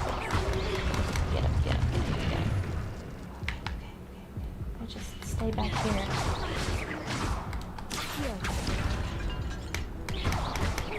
Oh, yeah! That's what I'm talking about. Oh, right. Oh, Protego. Oh, I died. I don't have any Wiggenweld potions. I don't know how to make Wiggenweld. I need to set up my potions thing. Get used to the death. It'll happen a lot. Yeah, I know. I did that actually. I tried to do even better. Alright.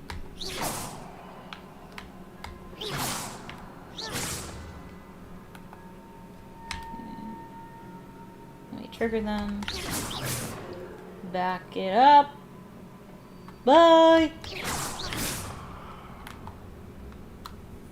Alright, right one. That didn't work.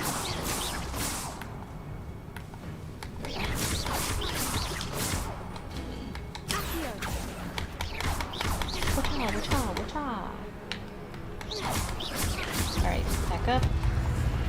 Tego.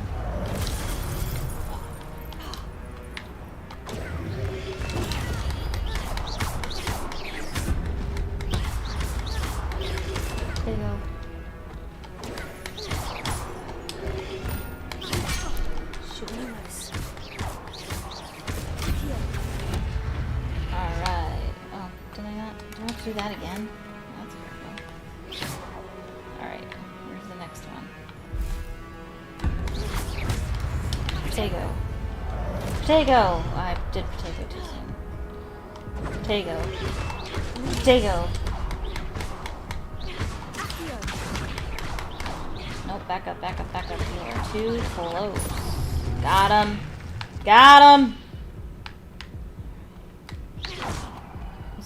Who's next?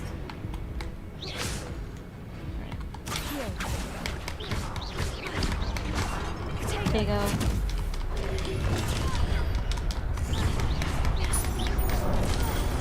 Oh, jeez.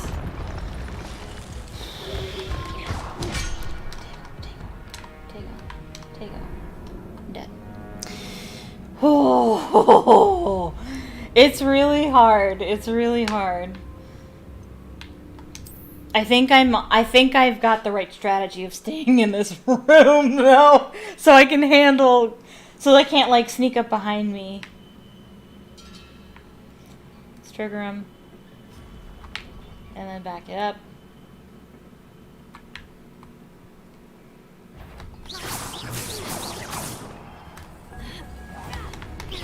That doesn't hit them at all. Okay. I want to hit them long before they come up to me. No, run. Can't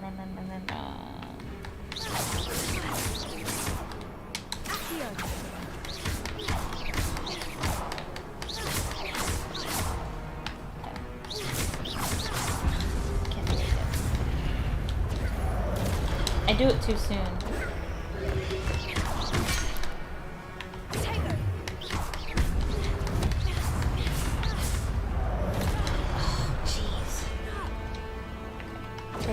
Tego.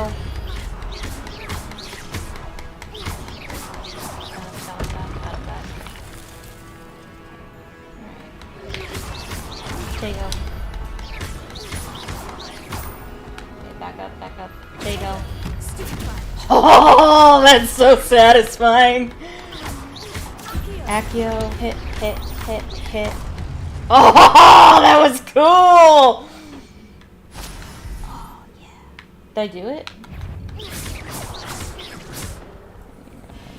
Run Accio, bring him to me so I can get him. Yes! Man, that's so cool. Alright. Potato. And potato. Oh, that was cool! I feel so cool! Potato. Oh, you better not. I'm stuck. Potato. Get him, get him, get him, get him, get him. Get him, get him, get him, get him, get him, get him. Right, run. There you go.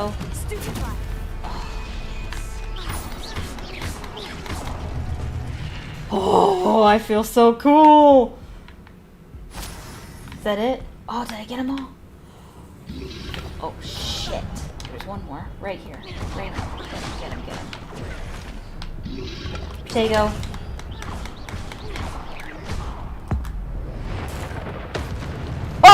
Oh, yeah! It's so freaking cool!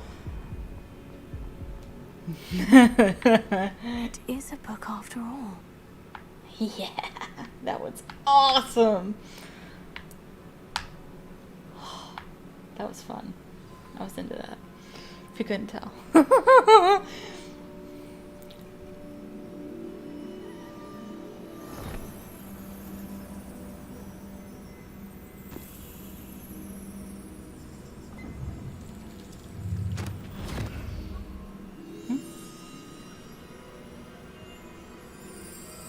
Let's go in. Take a dip.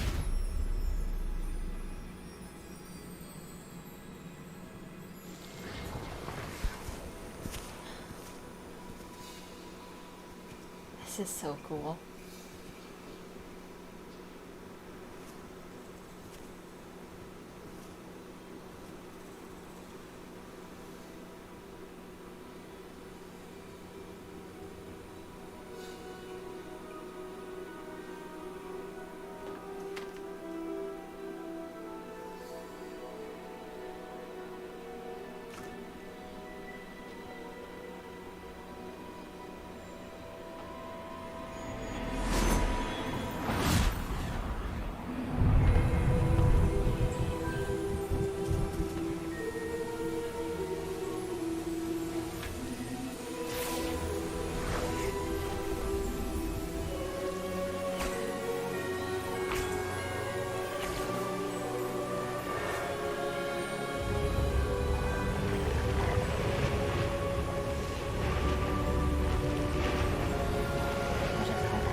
You wanted to see me? Headmistress Fitzgerald? Professor Rackham? Isadora. Miss Isadora Morganach. Welcome. Morganach. Professor Rookwood? Professor Bakar? We understand that you are adjusting well to life at Hogwarts. I am. I am glad. Especially in light of your unusual situation, starting as a 5th year. Okay, so As it I'm not the happens, only one, I is was it? also admitted to Hogwarts as a 5th year. I've never heard of another like us. Well, what happened? Yes. How did that happen, is the thing. When we spoke yesterday after class, you asked about the beautiful swirls you saw years ago when we visited your hamlet. I recognized you all immediately. I cannot thank you enough for what you did. We were glad to help. And yes, I did see swirls of magic everywhere that day. My father insists it was my imagination running wild, but it was certainly real to me. It was not your imagination. Percival, Professor Rackham can see them too. But we have never known of another who could. I don't understand. What are they? The whispers or traces that appear when a particular form of ancient magic is wielded. Ancient magic? Few are capable of wielding it. Hogwarts itself is a stronghold of ancient magic. So if I can see traces of ancient magic, does that mean I can wield it too? With the proper training. But let us not get ahead of ourselves, Miss Morgana. Before I can train you to wield such magic, you must first master all that Hogwarts has to offer. A magic this powerful can do great harm in the wrong hands. It must be wielded by a select few. As such, we ask that you not speak to anyone about what we have discussed here today.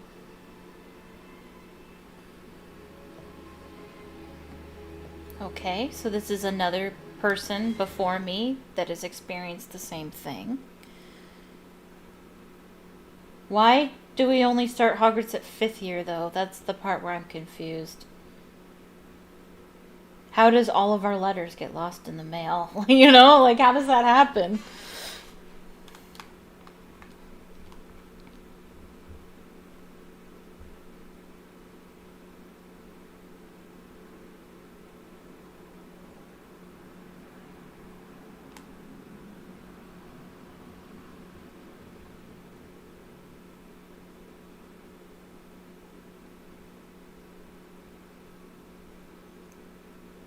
I hope it'll show me how to set up my potion station. I think you do that in the room of requirement. Oh. Sneaking in the restricted section again! Oops. I had thought we were through with this mischief. Clearly detentions are insufficient. I'm afraid I must take this to the headmaster. But that being said, Peeves informs me that you didn't come alone tonight. If someone has coerced you, I would have you tell me. Me? You're a bright boy. Don't waste this. There was nobody else. I came alone. Oh, Sebastian. What will your uncle say? Loyalty. I appreciate it.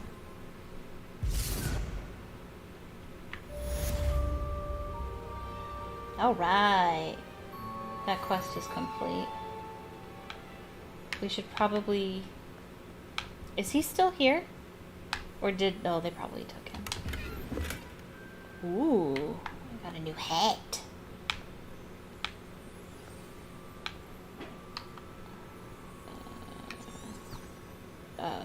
What did I just do?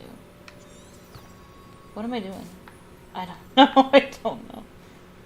Revelio. That's the button. Revelio. Wow. Oh. Can I go over there?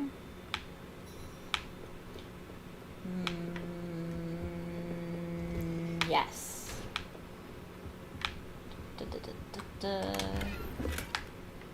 Monies?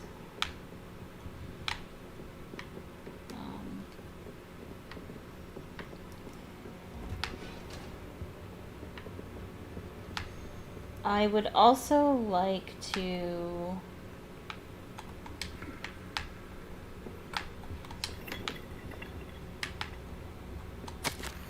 Professor Black, might I suggest a ban on magic in the library? Someone has been sneaking to the restriction section, and Cressida Bloom seems to think of the library as our own personal arena in which to practice our latest incantations. It is most disruptive. One might consider Peeves tame by comparison to such antics. Oh. Okay.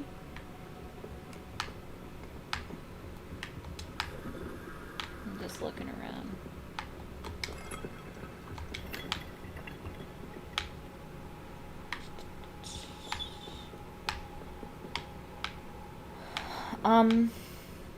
There's something I was thinking. Whoa, that's cool. I was thinking of something. I forget what it was. Man, this library is huge.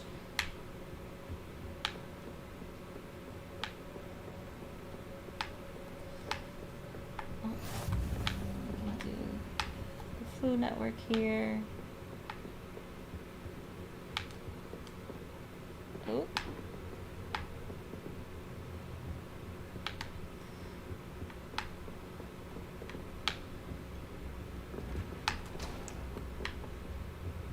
fancy book.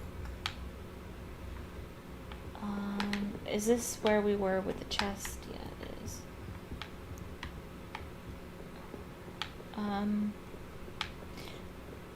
I can't think of what it was. What was that?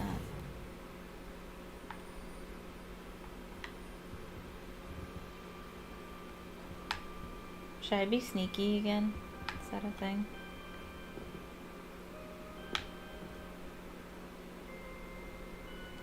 Revelio. Is that a page or is that just a book? That's just a book flying by. Oh, no, can't turn that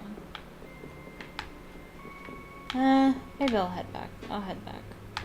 We'll have plenty of time to explore completely later. I want to do other quests. I want to get points. I want to do Oh, is it daytime? It's daytime now, isn't it? So I'm safe. I'm allowed to be here now. Right? That's so weird how that happens. I didn't sleep. I didn't sleep at all. I want to do quests and I want to figure out how to make potions. I want to make some Wiggenweld potion. I want to do all kinds of things. I feel like there was something else I was worried about too, and I can't remember what it was. It's a relief to finally have an answer as to why that portrait was empty.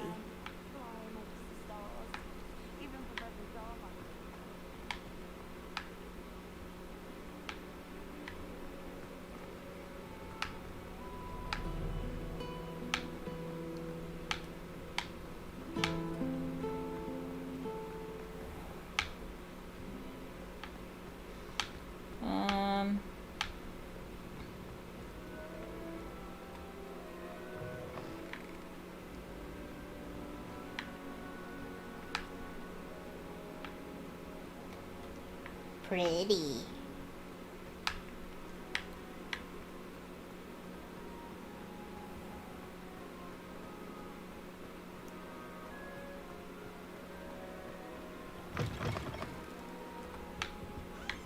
Okay. Whoops.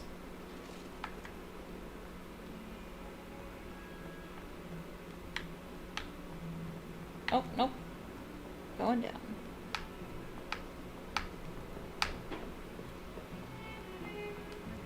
Maybe? Where? No? Going up? Was I right the first time? Oh, jeez. This is so confusing.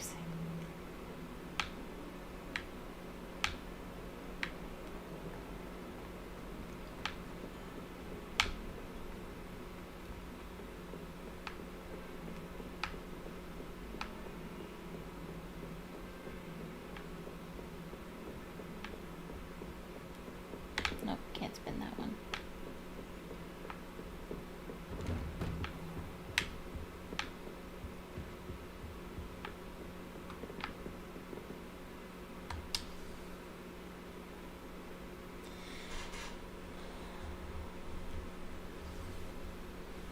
Tomes and Tribulations.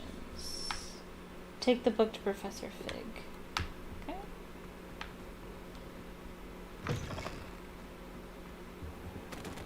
You cannot be serious. Goblins working with Rookwood makes no sense. It is rather unorthodox, to say the least. Unorthodox? It's inconceivable. It's... Ah, Fig. You have a visitor. I'll see what I can find out. Sir, Professor I was Shaw. able to search the restricted section while you were with Professor Black. It was a book we were after. What? That's... Wait. You accessed the restricted section? I did. How? I made a friend. Thinking on it, perhaps it's best you spare me the details. Yeah. Fair enough. In fact, the book was below the restricted section, as it appeared on the map. I want to hear everything. First, let's have a look. Okay. Take a look. It's in a book. Reading Rainbow. Oh dear. Ah, These dang pages seem it. to be missing. It appears someone has got to the book before us. Still, I will need time to study what remains. Okay. Perhaps we can still salvage something useful, though it may take some time.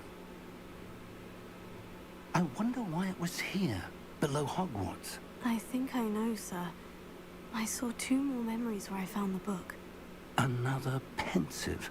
Godric's heart. The man we saw before, Percival Rackham, was a professor here.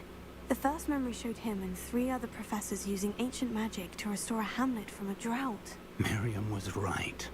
And the second memory? In the second, they were talking to a student who started as a 5th year, like I did.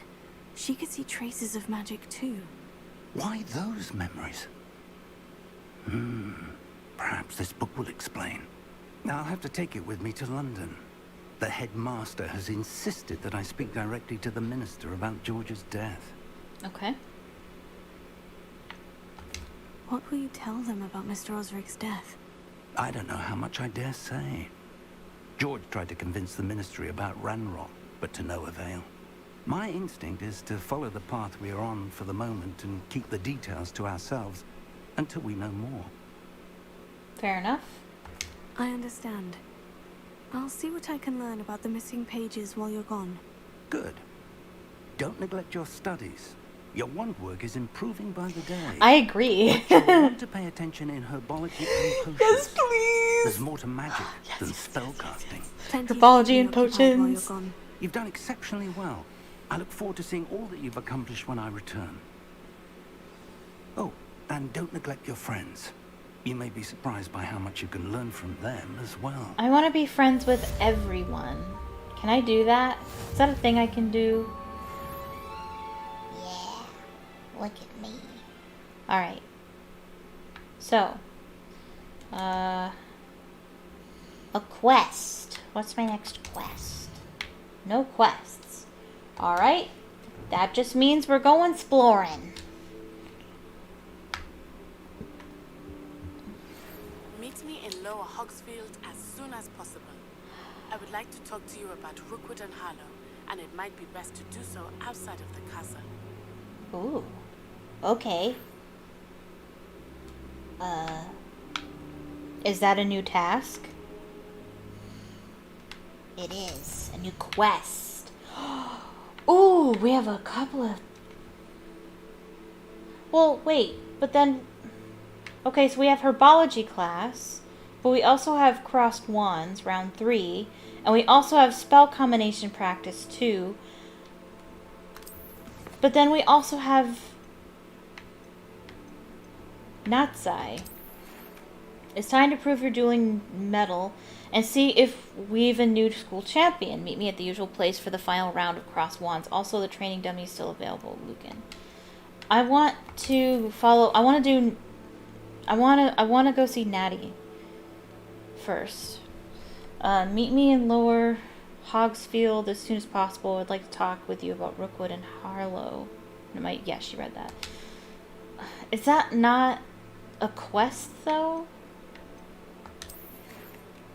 Where's Hogsfield? I have no idea. Maybe we shouldn't do those first. Maybe... because I don't see those on here. Oh, hold on. I'm not seeing all of them. Oh. What is this? Oh, these are all the ones I've completed. Huh. I was like, oh, I have all these tasks. No, I don't. Maybe I can't meet her yet. Maybe I have to do these first. Because it's not an option. Can I go to the map?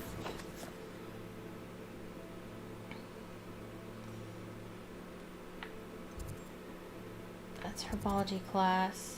Exit. Exit where? Can we go to Hogsmeade map? Maybe it's there. She wants Lower Hogsfield? Where would that be? I don't even know if I can get there. It might not even be in this area. Oh, that's the Hogshead. I thought that was new. Huh. World map. Oh, the Collector's Cave near the entrance to the Witch's Tomb. The Collector's Cave. What's that? That's cool. That's Hogsmeade. East Hogsmeade Valley. Oh man, this is cool.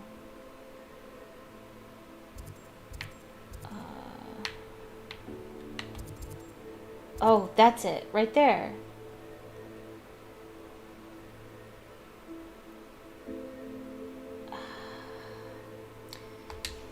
I don't know. Should we do that first?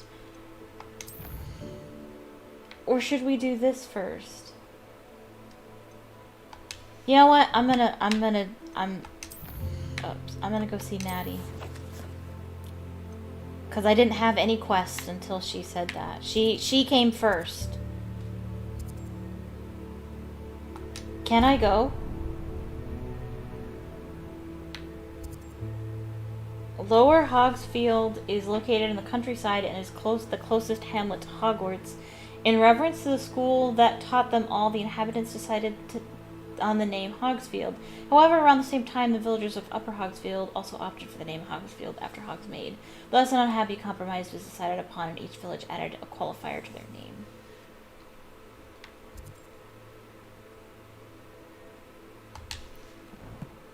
Is it gonna help me get there? Is that what we're doing now?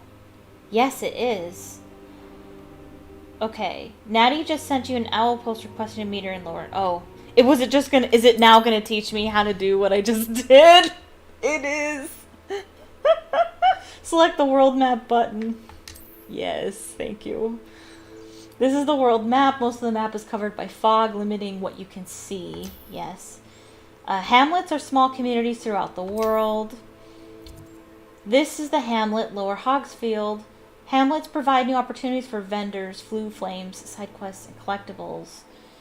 Yeah, I just read that. Okay. As you explore, you will remove fog and reveal more of the map, unveiling new opportunities like hamlets, dungeons, bandit camps, and many more locations. Professor Fig and Weasley have asked that I teach you an additional defensive spell. Please complete the assignments I have given you, and then proceed to see me in my class. I'm suddenly getting all these tasks. All these tasks and quests and... Okay, so... The girl from Wagadu... Is it Wagadu? Is that how you pronounce it? Yes. Okay, that's the one I want to do first. Is this one right here.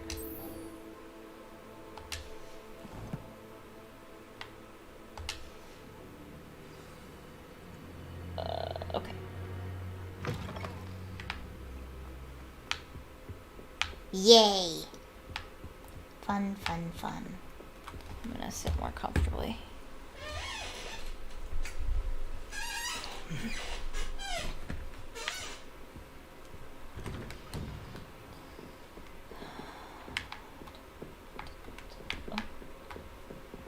Oh. What is this? Oh. I don't think that bathroom is for me.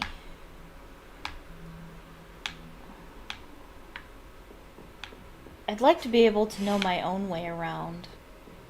So maybe I won't look at the map for the time being, because I want to start memorizing where I am in the castle and figure out how to get there myself. This is not like the usual Harry Potter games. Ooh.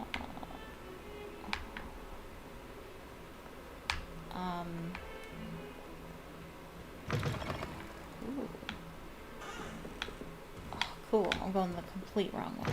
But I imagine I'm supposed to go...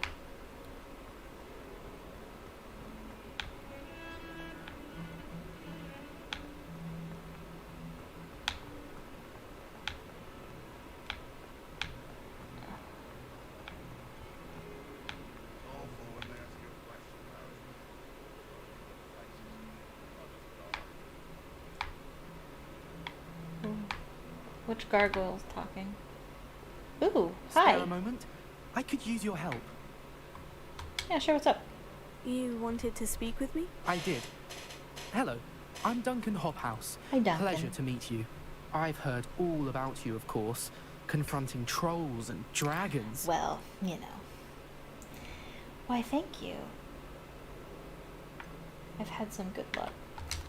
That's nice to hear. I've had my share of adventure. I hope my reputation's warranted. I'm going to presume your reputation is in fact warranted, in which case, you are precisely the person I need. Okay. You see, we were learning to repel boggarts in Professor Hecat's class, and, well, mine A unfortunately puffskein? took the shape of a Why?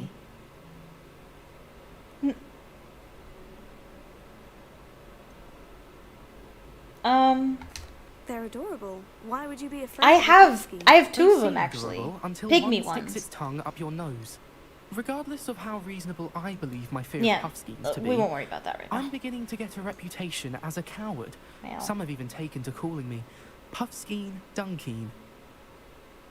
That's not kind. Oh, I'm sorry to hear that. Words can be cruel. Thank you. Poppy keeps offering to help me in overcoming my fear, but I'm too afraid to take her up on it. What do you want me to do? To make matters worse, I stupidly blurted out that I must be braver than people think, since I have been in the hidden herbology corridor. Hidden herbology corridor? Yes. Rumour has it that the herbology professor before Professor Garlic kept Professor dangerous Garlic. plants there. It's supposedly so overrun now that no one dares enter it anymore. I was hoping you could go there and bring back evidence that I could use to show that, well, I'd gone in. But you did Say go a bit in. of an exceptionally dangerous plant of some kind. Well, why don't you come with me? What sort of plant should I expect in the hidden herbology corridor? I haven't a clue. But have you seen the kinds of plants Professor Garlic grows? If the previous professor was anything like her, I'd imagine they're not exactly harmless. I can handle it. Very well. If I'm in the area, perhaps I shall take a look. Grand. I'd very much appreciate it. Come and find me if you get the proof. I shall be forever in your debt. Cool. Add it to the list. We're not doing that right now, though. Hidden herbology corridor. Girl, we're not doing that right now. Girl, we are not doing that right now. We're doing this one.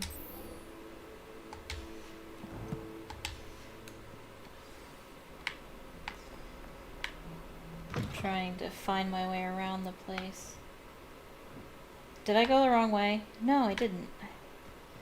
This is really difficult. It's really difficult to navigate your way around here. Maybe I should literally just wander until I find the right place. What do you think? Just kind of just... No, this place is too big for that. Nobody wants to watch that. What was that? Something... Oh, there's another task here? I really have made a mess of things. Oh, Cressida. Is everything all right? Oh, hello. Nice to see you again. Thank you for asking. And I'm afraid everything's not all right. I may be in a spot of trouble with the librarian. Right, I read that. You might recall that I was trying to cast non-verbally when we met in the common room. Well, I mastered that. Oh, good. And now I've taken to creating my own charms. Really? I thought I'd perfected my light as a feather charm to use on my library books. My arms get so tired carrying them around all day. But I must have confused the Latin word for feather with bird in my incantation, because when I opened my bag just now in the library, they literally took flight. That's amazing. That sounds brilliant, actually. Thank you. Somehow I don't think the librarian will see it that way. I collect the books and remove the charm myself, except this isn't the first time one of my charms has threatened the peace of the library. Our meet told Madame Scribner they were my books flying around. It's great, so she her name's said that if Madame I caused her Scribner. any more They have trouble, such clever she'd write names. to my parents. Perhaps you could get them for me. There are only 5. She won't be suspicious of a new student looking around. Okay. Why did our meet tell Madame Scribner that they were your books? Oh, to be perfectly honest, I don't think he meant any harm. I think he was impressed, bragging on my behalf. Amit spends a lot of time gazing at the stars, but he knows a good charm when he sees one. Yeah, I'll do I it. could help if I have the time. Oh, I'd very much appreciate it. Not right now, though. One of the books is my diary. I'd rather it not fall into the wrong hands. If you could collect them and bring them to me, I can remove the charm. I want to look at this.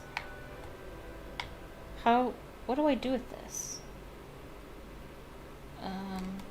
Incendio? Yeah! Look at me! Collect the field guide. Cool. Awesome. Alright. And again, have to reselect the proper mission that we're doing.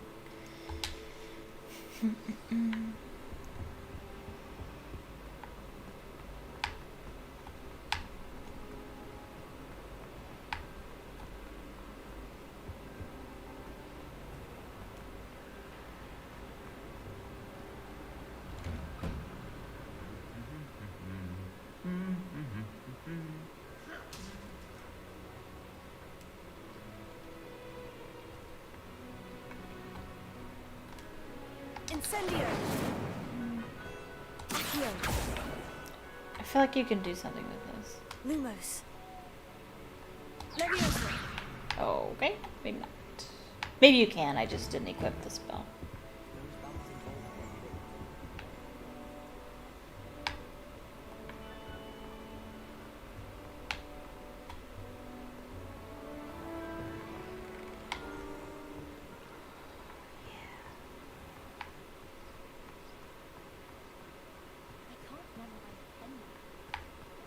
What the heck?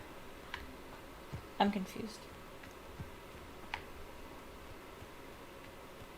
What? I am so confused. Where am I supposed to be going? It's leading me over there. Huh? I don't know. What's this? Flying class lawn.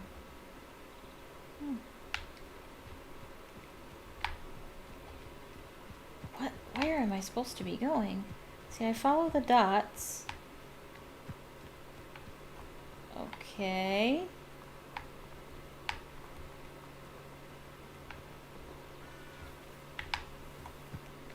That plant looked collectible.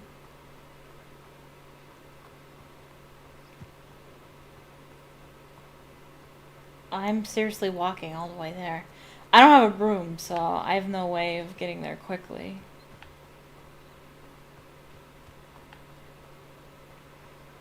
But we just follow the path. I forget how. There we go.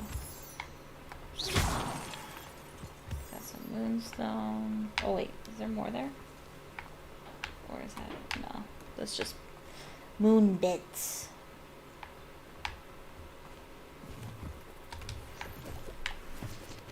Collecting some collectibles for my ingredients for my potions.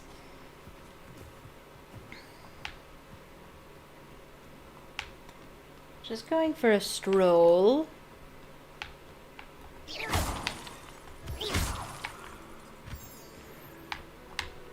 Can I hit this one too? Yes.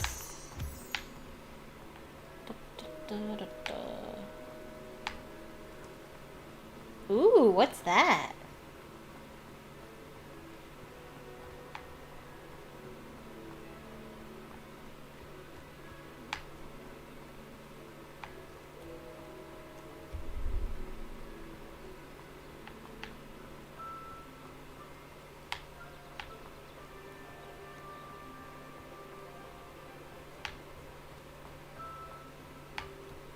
This is so cool.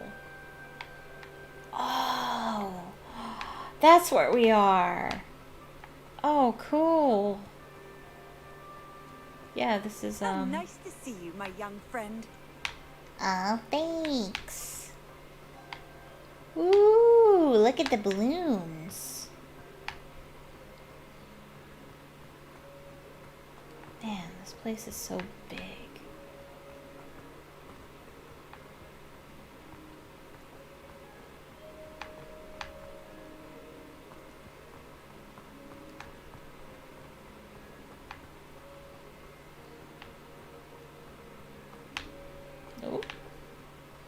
Chickens! A goat! Hello, goat. Very nice to meet you. This looks intriguing. What does? I mean, it all does, but what does?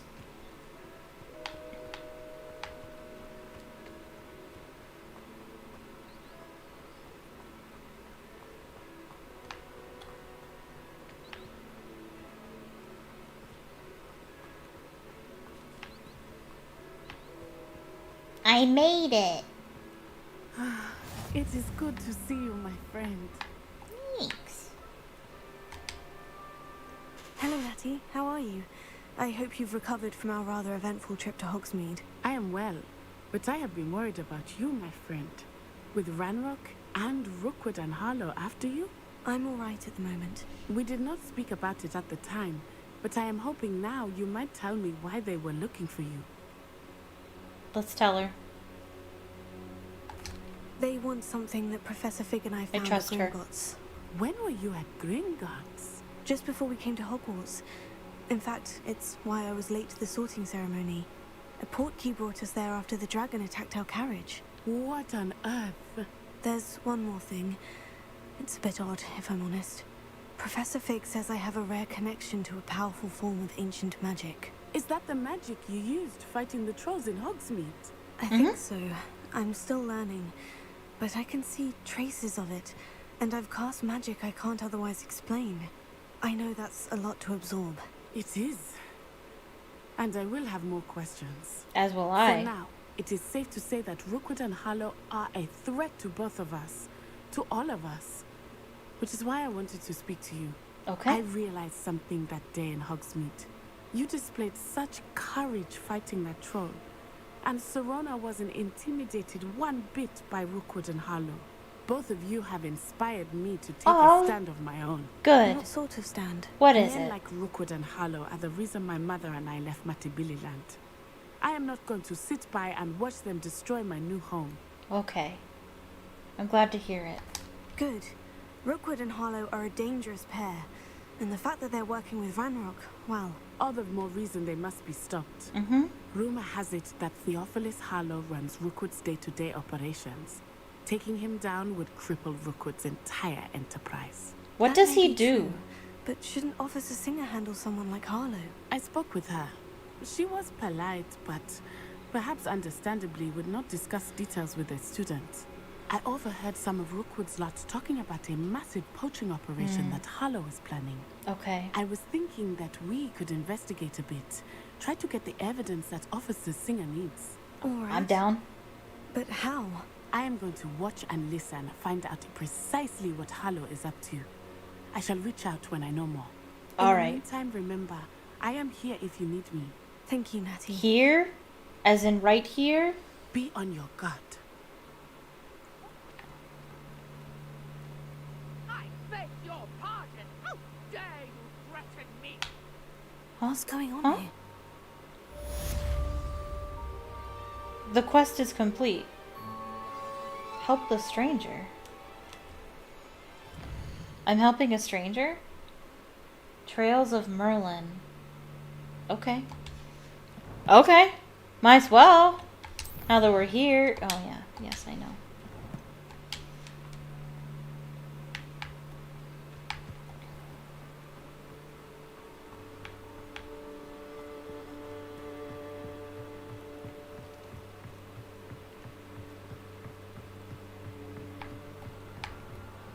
This person? No, not this person, but I will talk to them anyway. Hello? Can I help you? Oh, thank goodness. Yes. My name is Grace Pinch Smedley. Of the Bath Pinch Smedleys? I was hoping someone would come along soon.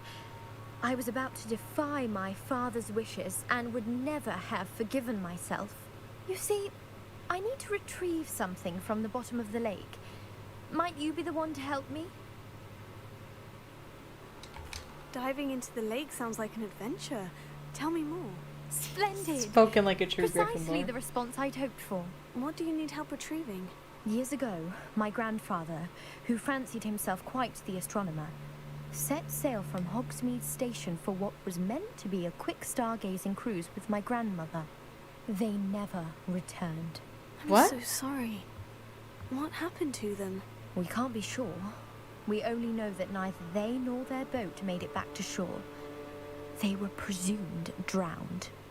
Father was so distraught that he forbade our family from setting foot on or in the Black Lake ever again. Okay. The treasured family astrolabe vanished with them that night. If you could dive down and retrieve it, I may be able to bring my father some peace. You seem to think I might have heard of the Bath Pinch Smedley. Maybe I should have Why said would that. I know of your family? That's like asking why the sky is blue or Okay, grass is calm green. down. The Pinch Smedley name is synonymous with intellectual curiosity. I'm sure it is. We are known for our contributions to science and art. I'm surprised you haven't heard of us, frankly. But with all I plan to discover about the world around us, those that don't yet know the name certainly one day will. What exactly is an astrolabe? Oh, I know what It's an an astrolabe astonishing ancient navigational tool. Yeah. Essentially a handheld model of the universe. It's mainly used for studying the stars, astronomical pursuits, but it has nearly 1,000 uses. Fascinating device. Sadly, I'd imagine it's rusted beyond repair now. Still, we'd love to have it returned to us. It would be like getting a bit of my grandparents back. It sounds dangerous, especially for something of mere sentimental value. I understand. I don't want to say that. But I didn't say that. I'd be forever grateful. No, I'm down. Of course, Let's You go. may discover much more than the astrolabe. Anything else you found would be all yours. I've cross-referenced the vessel's last alleged location against the lake's topography, depth charts, and tide schedule. My best guess is that it's just over there, about a furlong from the dock. Okay. It would be wonderful to have my grandfather's astrolabe back. I do hope you find the astrolabe. It would mean so much to our family. It sounds as if her astrolabe is just northeast of the dock. I should dive down and see. We can swim? We can swim in this game? I wasn't expecting to actually swim. I don't know what I was expecting, but not that. Cool. Look at all these quests I'm unlocking. This is awesome. Alright, well, let's head over this way.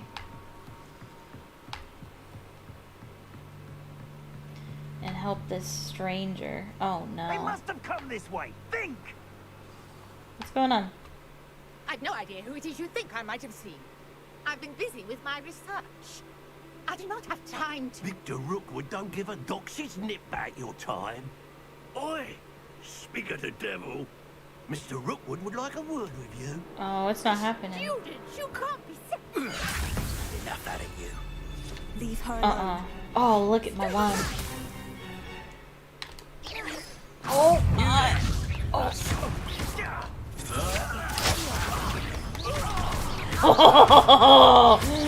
Oh, I'm ready. You're gonna have to stop that. I don't have all day.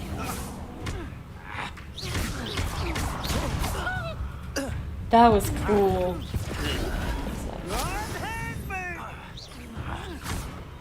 Ashwinder Scout. Oh, that was cool. Oh, we're not done. I'll watch the light go out of your eyes. Whoa, who is this person? The collection section of your field guide has been updated with a new enemy type. You may learn valuable insights on enemies, such as their weaknesses to certain spells. Okay. Perhaps some nice flat. We can hold them off. I'm not going anywhere. Take this student off of my dead body. Stop that, right? You'll pay for that.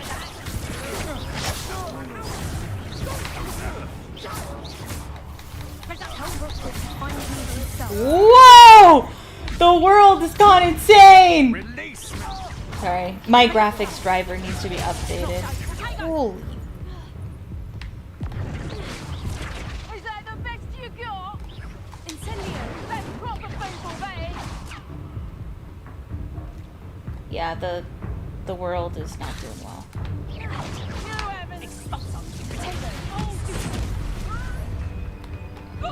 Oh, it died. Dang it. Yeah, I apologize. My graphics driver needs to be updated. I'm gonna work on that soon-ish. It's on my to-do list. So that's why it's doing that.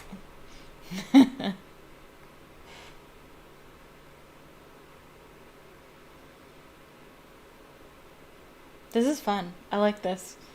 I was afraid that the combat would be not fun. The combat is not bad. It's still not my favorite thing, and I still need to get better at it, but...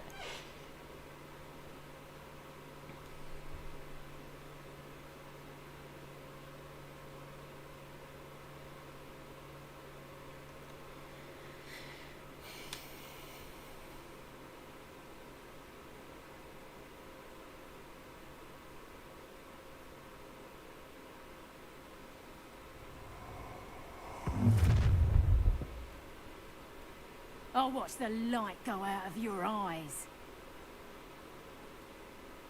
Oh, I'm gonna enjoy it. I'm not going anywhere with you. You'll take this!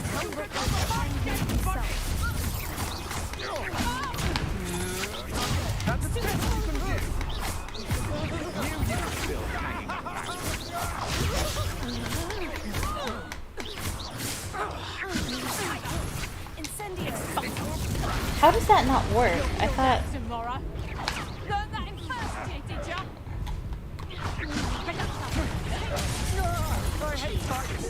I'm having trouble here.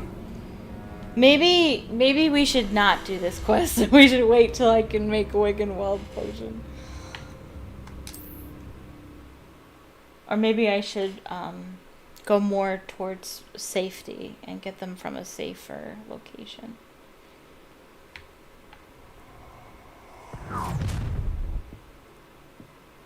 I'll watch the light go out of your eyes. I'm a child. I'm not going anywhere with you. You'll take it! Hogwarts will find me himself. I'm gonna get some cover here. Potato.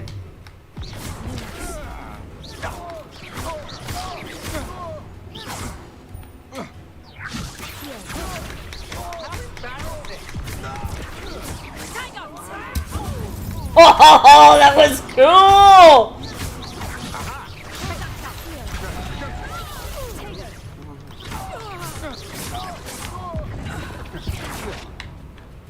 Oh, oh, oh.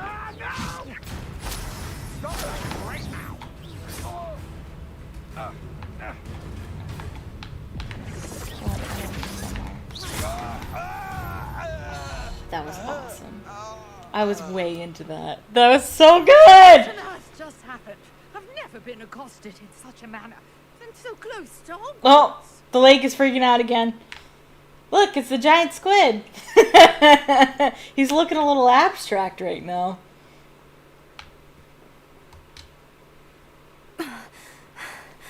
Are you alright? I am, thanks in no small part to your excellent defensive skills.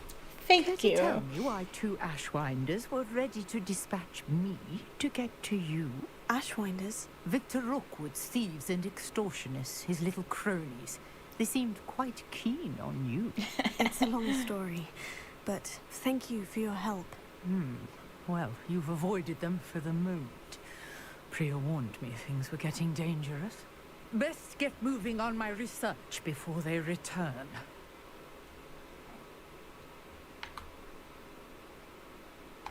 You mentioned someone named Priya. Yes, my wife. She's the one who piqued my interest in Merlin. Gave me a book when we were students. Oh, I was not expecting that. Okay. Brilliant potion. They're really trying to in Nocturne Alley. trying to woke it up a little bit, I guess. Here's what's going on in the Highlands before I do. I don't care. You're a researcher. Nora Treadwell at your service. Historian and archaeologist specializing in Merlin's work and life. Merlin? Of the legend of King Arthur? The very same. Cool. Merlin attended Hogwarts, you know, and I'm studying some curious fixtures he left here centuries ago. Fixtures?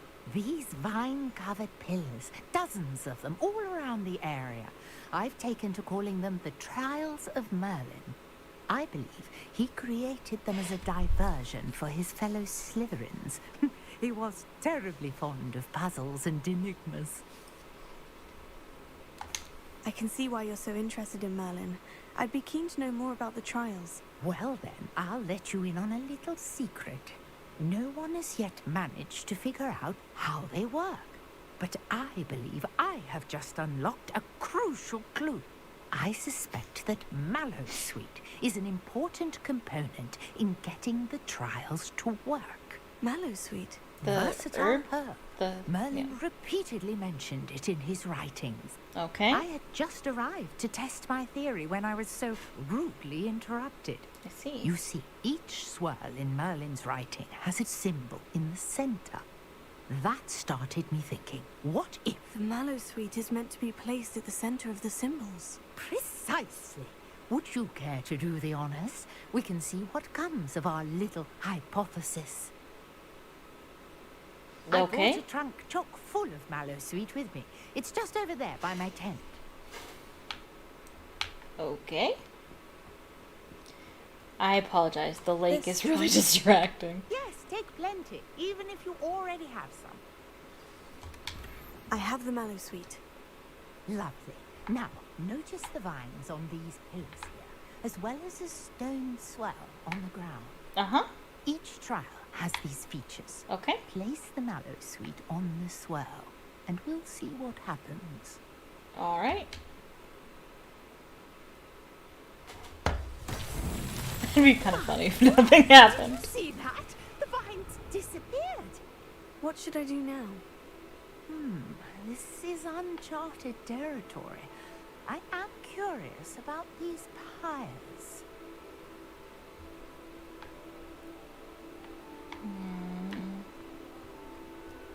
Incendio! Oh, no? Accio! I feel like Incendio is the right one. Yeah, I just wasn't The close enough to flames it. make the pyre sink. Yeah, that's really distracting. I apologize. The lake is having a bit of a freak out. Curious. Okay. The pyres are back where they started. Did I do something wrong?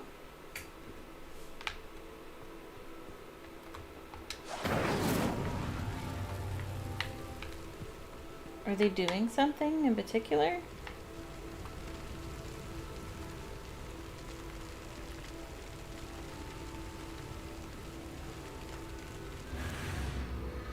Clearly, all three of these pyres are meant to be lit. All three? There's three of them? I only saw two. Oh! Oh, it's probably timed. That's probably what that means. Incendio!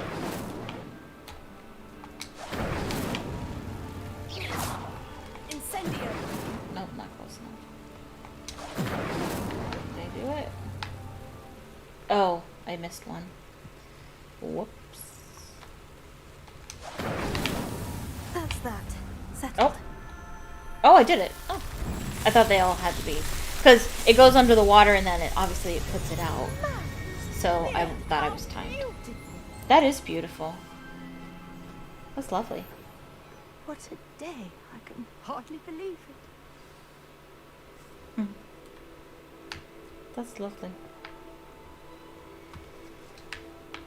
Let's talk to her from this angle. I take it we can call Not that a helpful. success. We can indeed. However, I now have even more questions. How does it work? I must review my notes. I may have missed something. Are all of the trials like this one? Oh, not precisely. Well, I think each has those telltale vines and the swirl on the ground. You should feel free to solve them as you come across them. I believe I have what I need to continue my research. My guess is that each will also require Mallowsweet, which you can find in Hogsmeade should you need more. Okay. I really must be off. Such a pleasure to meet you. And do be careful out here. Now, I've got what I needed. I shall return to the safety of my notes and books. Cool. Awesome. New quest available.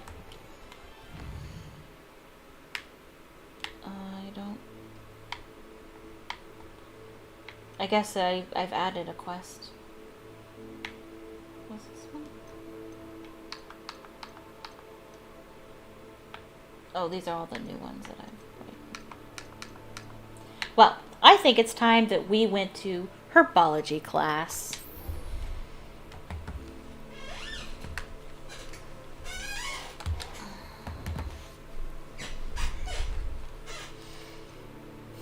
What do I have in my inventory? Do I have more mallow sweet? I do.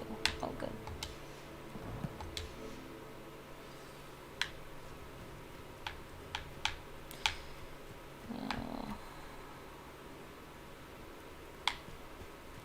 It's getting dark. And the lake is freaking out!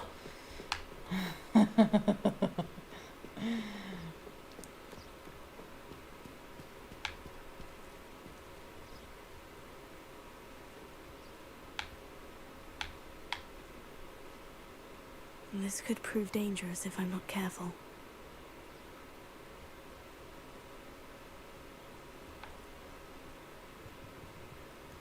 Hi, Goat Buddy. Other Goat Buddy. And chickens. Look at all those chickens.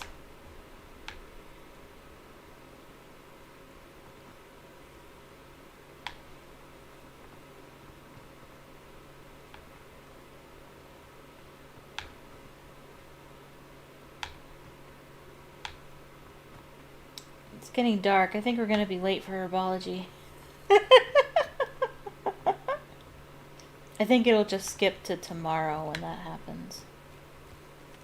Wait. Oh yeah. We came from this direction. Oh, is it raining? Oh, I love that. Yes.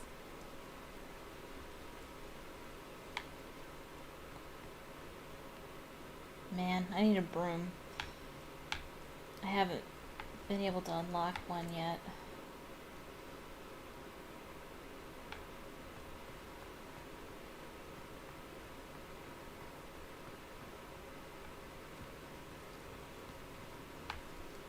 Whoops.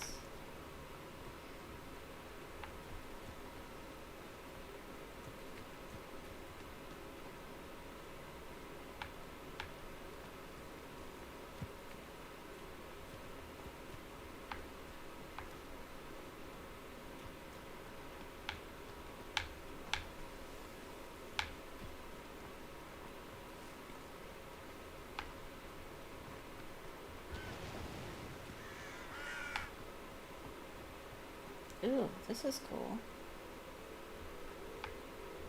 This area here? What's this area? This is nice. Cool.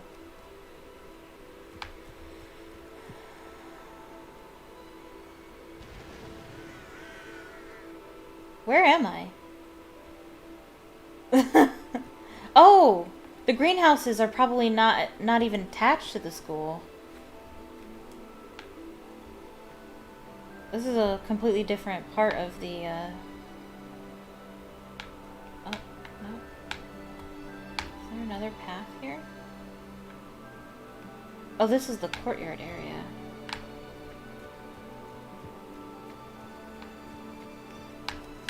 Man, this is so confusing.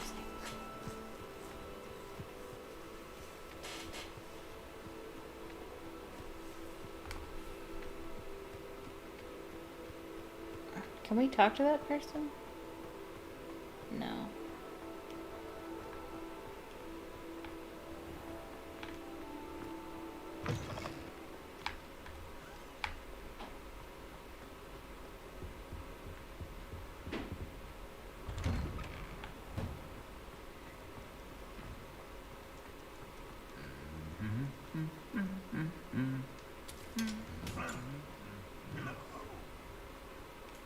Ooh.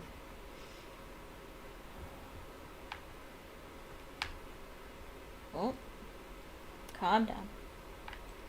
It's trying to load something, I think. Ooh, calm down, game.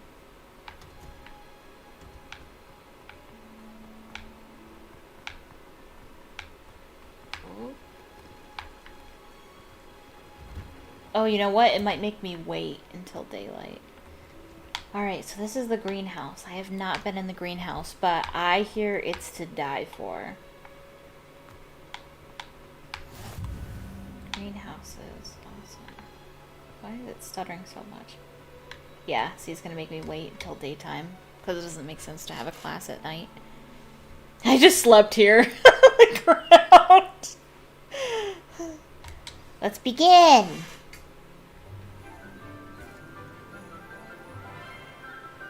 This is so exciting. Good morning, Professor Garlick. How wonderful it is to see you again, Lenora dear. Oh, here. You'll need these for today's class. A little treat for your auntie. Ah, hello. Class, please welcome the newest rose in our garden. We do look forward to growing together.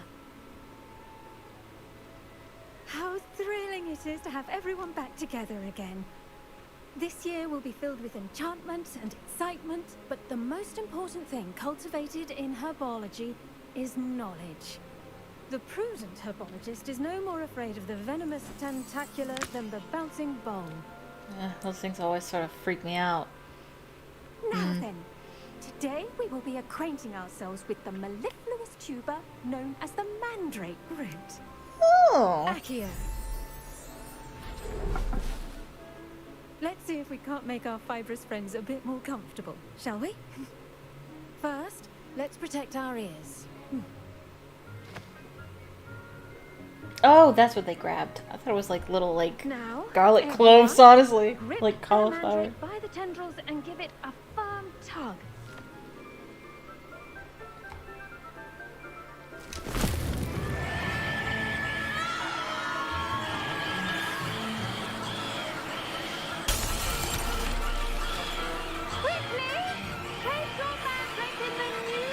You probably should have told them that before they put their... Quick time events. Probably should have told us before we put our cotton balls in our ears. The soil should envelop the root like a warm, dirty blanket, putting the mandrake right at ease. Reparo! I'm very sorry about that. Yours was a bit mature, I'm afraid. All right then, off you go.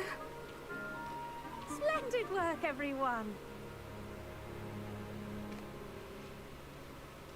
Now, for our next task, we'll be planting Dittany at our bottom tables. Dittany! Before we get started, I need to have a brief word with a new student. Dittany is so useful. I wonder if hippogriffs like knotgrass. Wait, hold on. Did you know that you can use the mandrake to defend yourself? Why, the very idea. Dear Professor Garlick, how very thoughtful of you and to remember that strawberries are my favorite. They're as sweet as can be. It's no wonder muggles love them so much.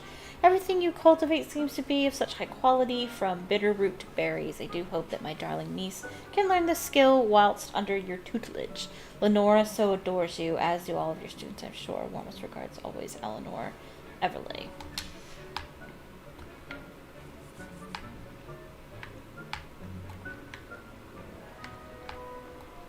I should think Professor Garlick would be more careful with her mandrakes. The best time to plant a seed is last season. The second best time is now.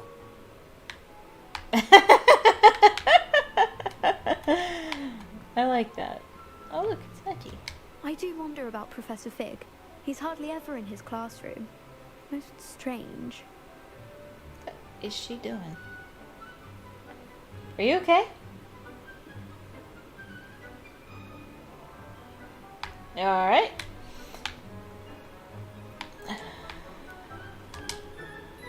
Yes, Professor? Firstly, well done with your mandrake. They can be rather difficult to get a grasp of. I enjoyed it. Actually, I enjoyed it. I couldn't help but catch your enthusiasm. How kind of you. It seems you're already taking to herbology like a mandrake to fresh soil. Now, as I mentioned, next we'll be planting dittany. Let us find you some seeds. Yes, I please. already have some, Professor. Picked them up in Hogsmeade. You visited the Magic Neep.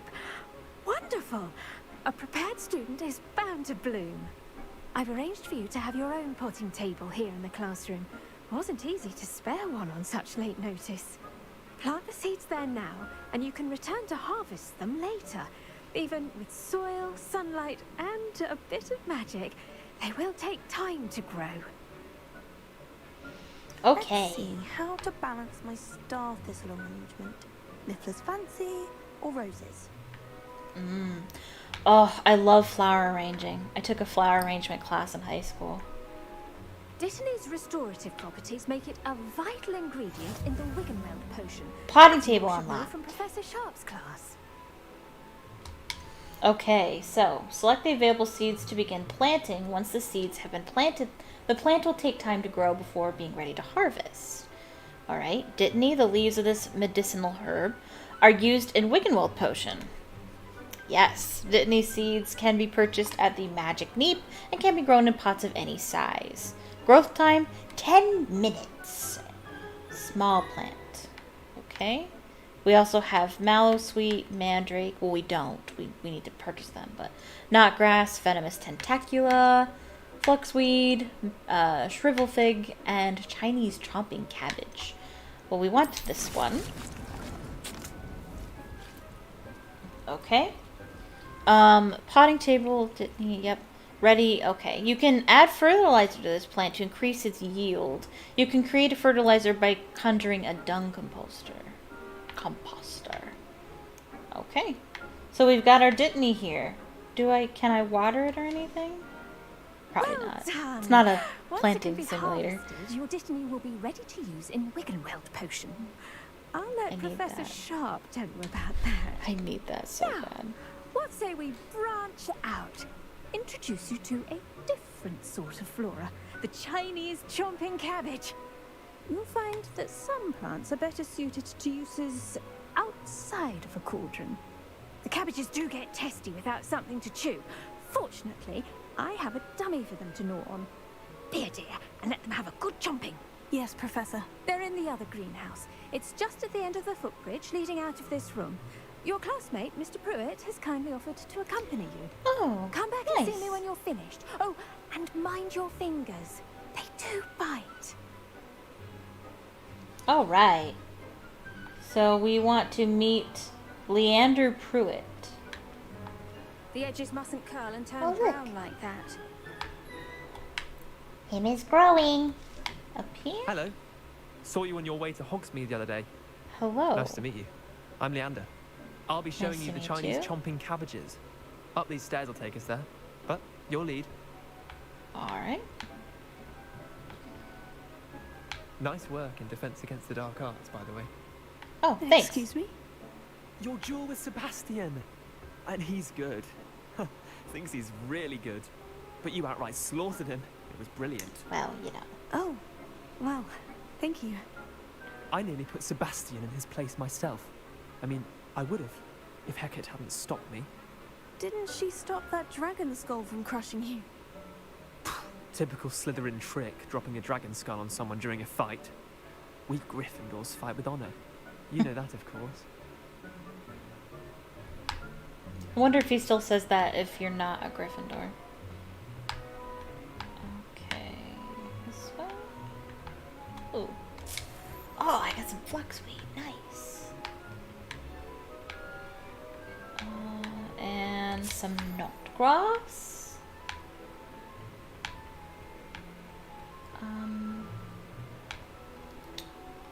Where am I supposed to be going? Not here.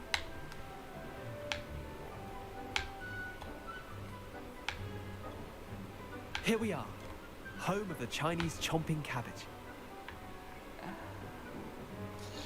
Go on, grab a few of those cabbages. Just mind your fingers. I almost lost a thumb once. Don't worry, Nurse Blaney put it back on. Trust me, you do not want to go through that. Oh, here's the dummy. What's the dummy for? To chew on, yes. Now, see that dummy? Mm-hmm. Just toss the cabbages at it. They'll do the rest. Okay. Left bumper. Left bumper. Oh! This is different. Oh, gotcha. Okay, hold left bumper and tap R to open the tool wheel and assign the Chinese chopping cabbages. And tap left bumper to use the assigned tool. Look at that. They'll chomp on anything they can get their mouths on. Mum planted some in her garden last year to keep the gnomes out. Did save her the de-gnoming, but they left her honking daffodils in tatters. No. Vicious little bastards, aren't they? My kind of plants. Not like stupid booba-tubers and bouncing bulbs. Booba-tubers, that's how they pronounce it. Okay, good to know. It alone. But, well, imagine that wasn't a dummy. I was imagining it already. Trust me, Leander. I was imagining it the entire I mean, of course, you're... I'm not someone to be trialed with. I see that. Dogweed and deathcap has more of them, if you're keen. Other plants too. Ones your parents wouldn't plant in the garden. You get the idea. Anyway, we probably ought to head back to class. Take your time. I'll see you back in class. Oh, I will. We can probably use them in combat. That's probably what they're for. Ah, Disney. Mallow Sweet. I'm just taking everything I can get my hands on. Yes, please. Anything else? No? Okay.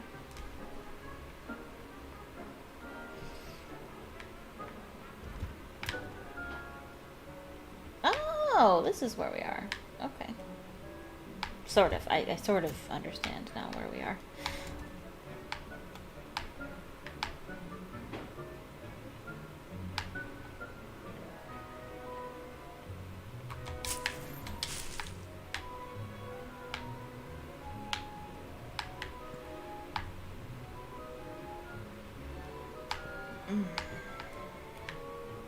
With that helpful reminder as to why we should always wear our dragonhide gloves, I shall end our lesson here.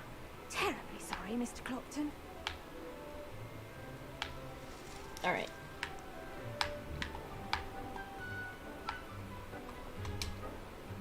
I attended to the Chinese chomping cabbages, Professor. Remarkable plants, aren't they?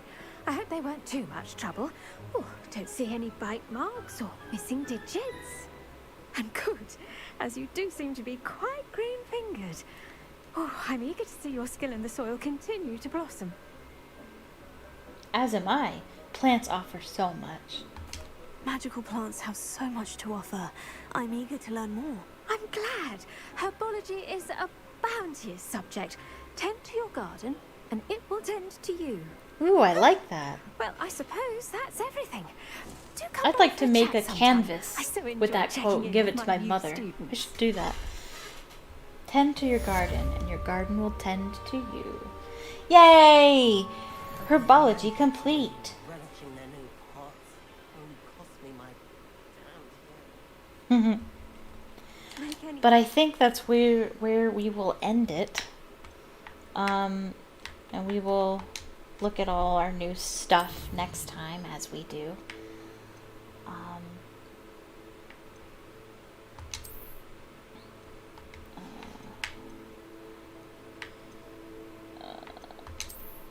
Yes, please. But, oh, that was so fun! Yay! I'm so happy that the combat is getting better to manage and I'm able to do it, not die so many times, and getting used to the controls and how to use my spells, and we're exploring the world, and we're starting herbology, and we're going to be starting potions next time, I imagine. So this is all very exciting Yes, I'm having such a good time. I hope you enjoyed the stream. If you did, please leave a like. It was really, really helpful. And leave a comment down below telling me what you thought of the stream. Click subscribe if you haven't subscribed already. Turn on notifications so you can be notified the next time I go live. I will not be going live next weekend. I'll try to go live on Wednesday, but not next weekend because it's Easter weekend. But if you want to know when I'm going to be streaming, you can follow me on Twitter. Link in the description. Also in the description is my Patreon if you'd like to support me as a content creator, or if you'd like to read my writing. I have short stories on there. I also have some extra videos. There's extra content on Patreon, and I have free content on there as well, including Harry Potter fanfiction, and I also I watched Harry Potter and the Sorcerer's Stone and did some commentary over it, and you can watch that on my Patreon as well. Both are free for everyone. Link in the description. Also in the description is my TikTok and my Instagram if you'd like to follow me there. Thank you so much for watching, and I hope you have a magical evening. Bye-bye!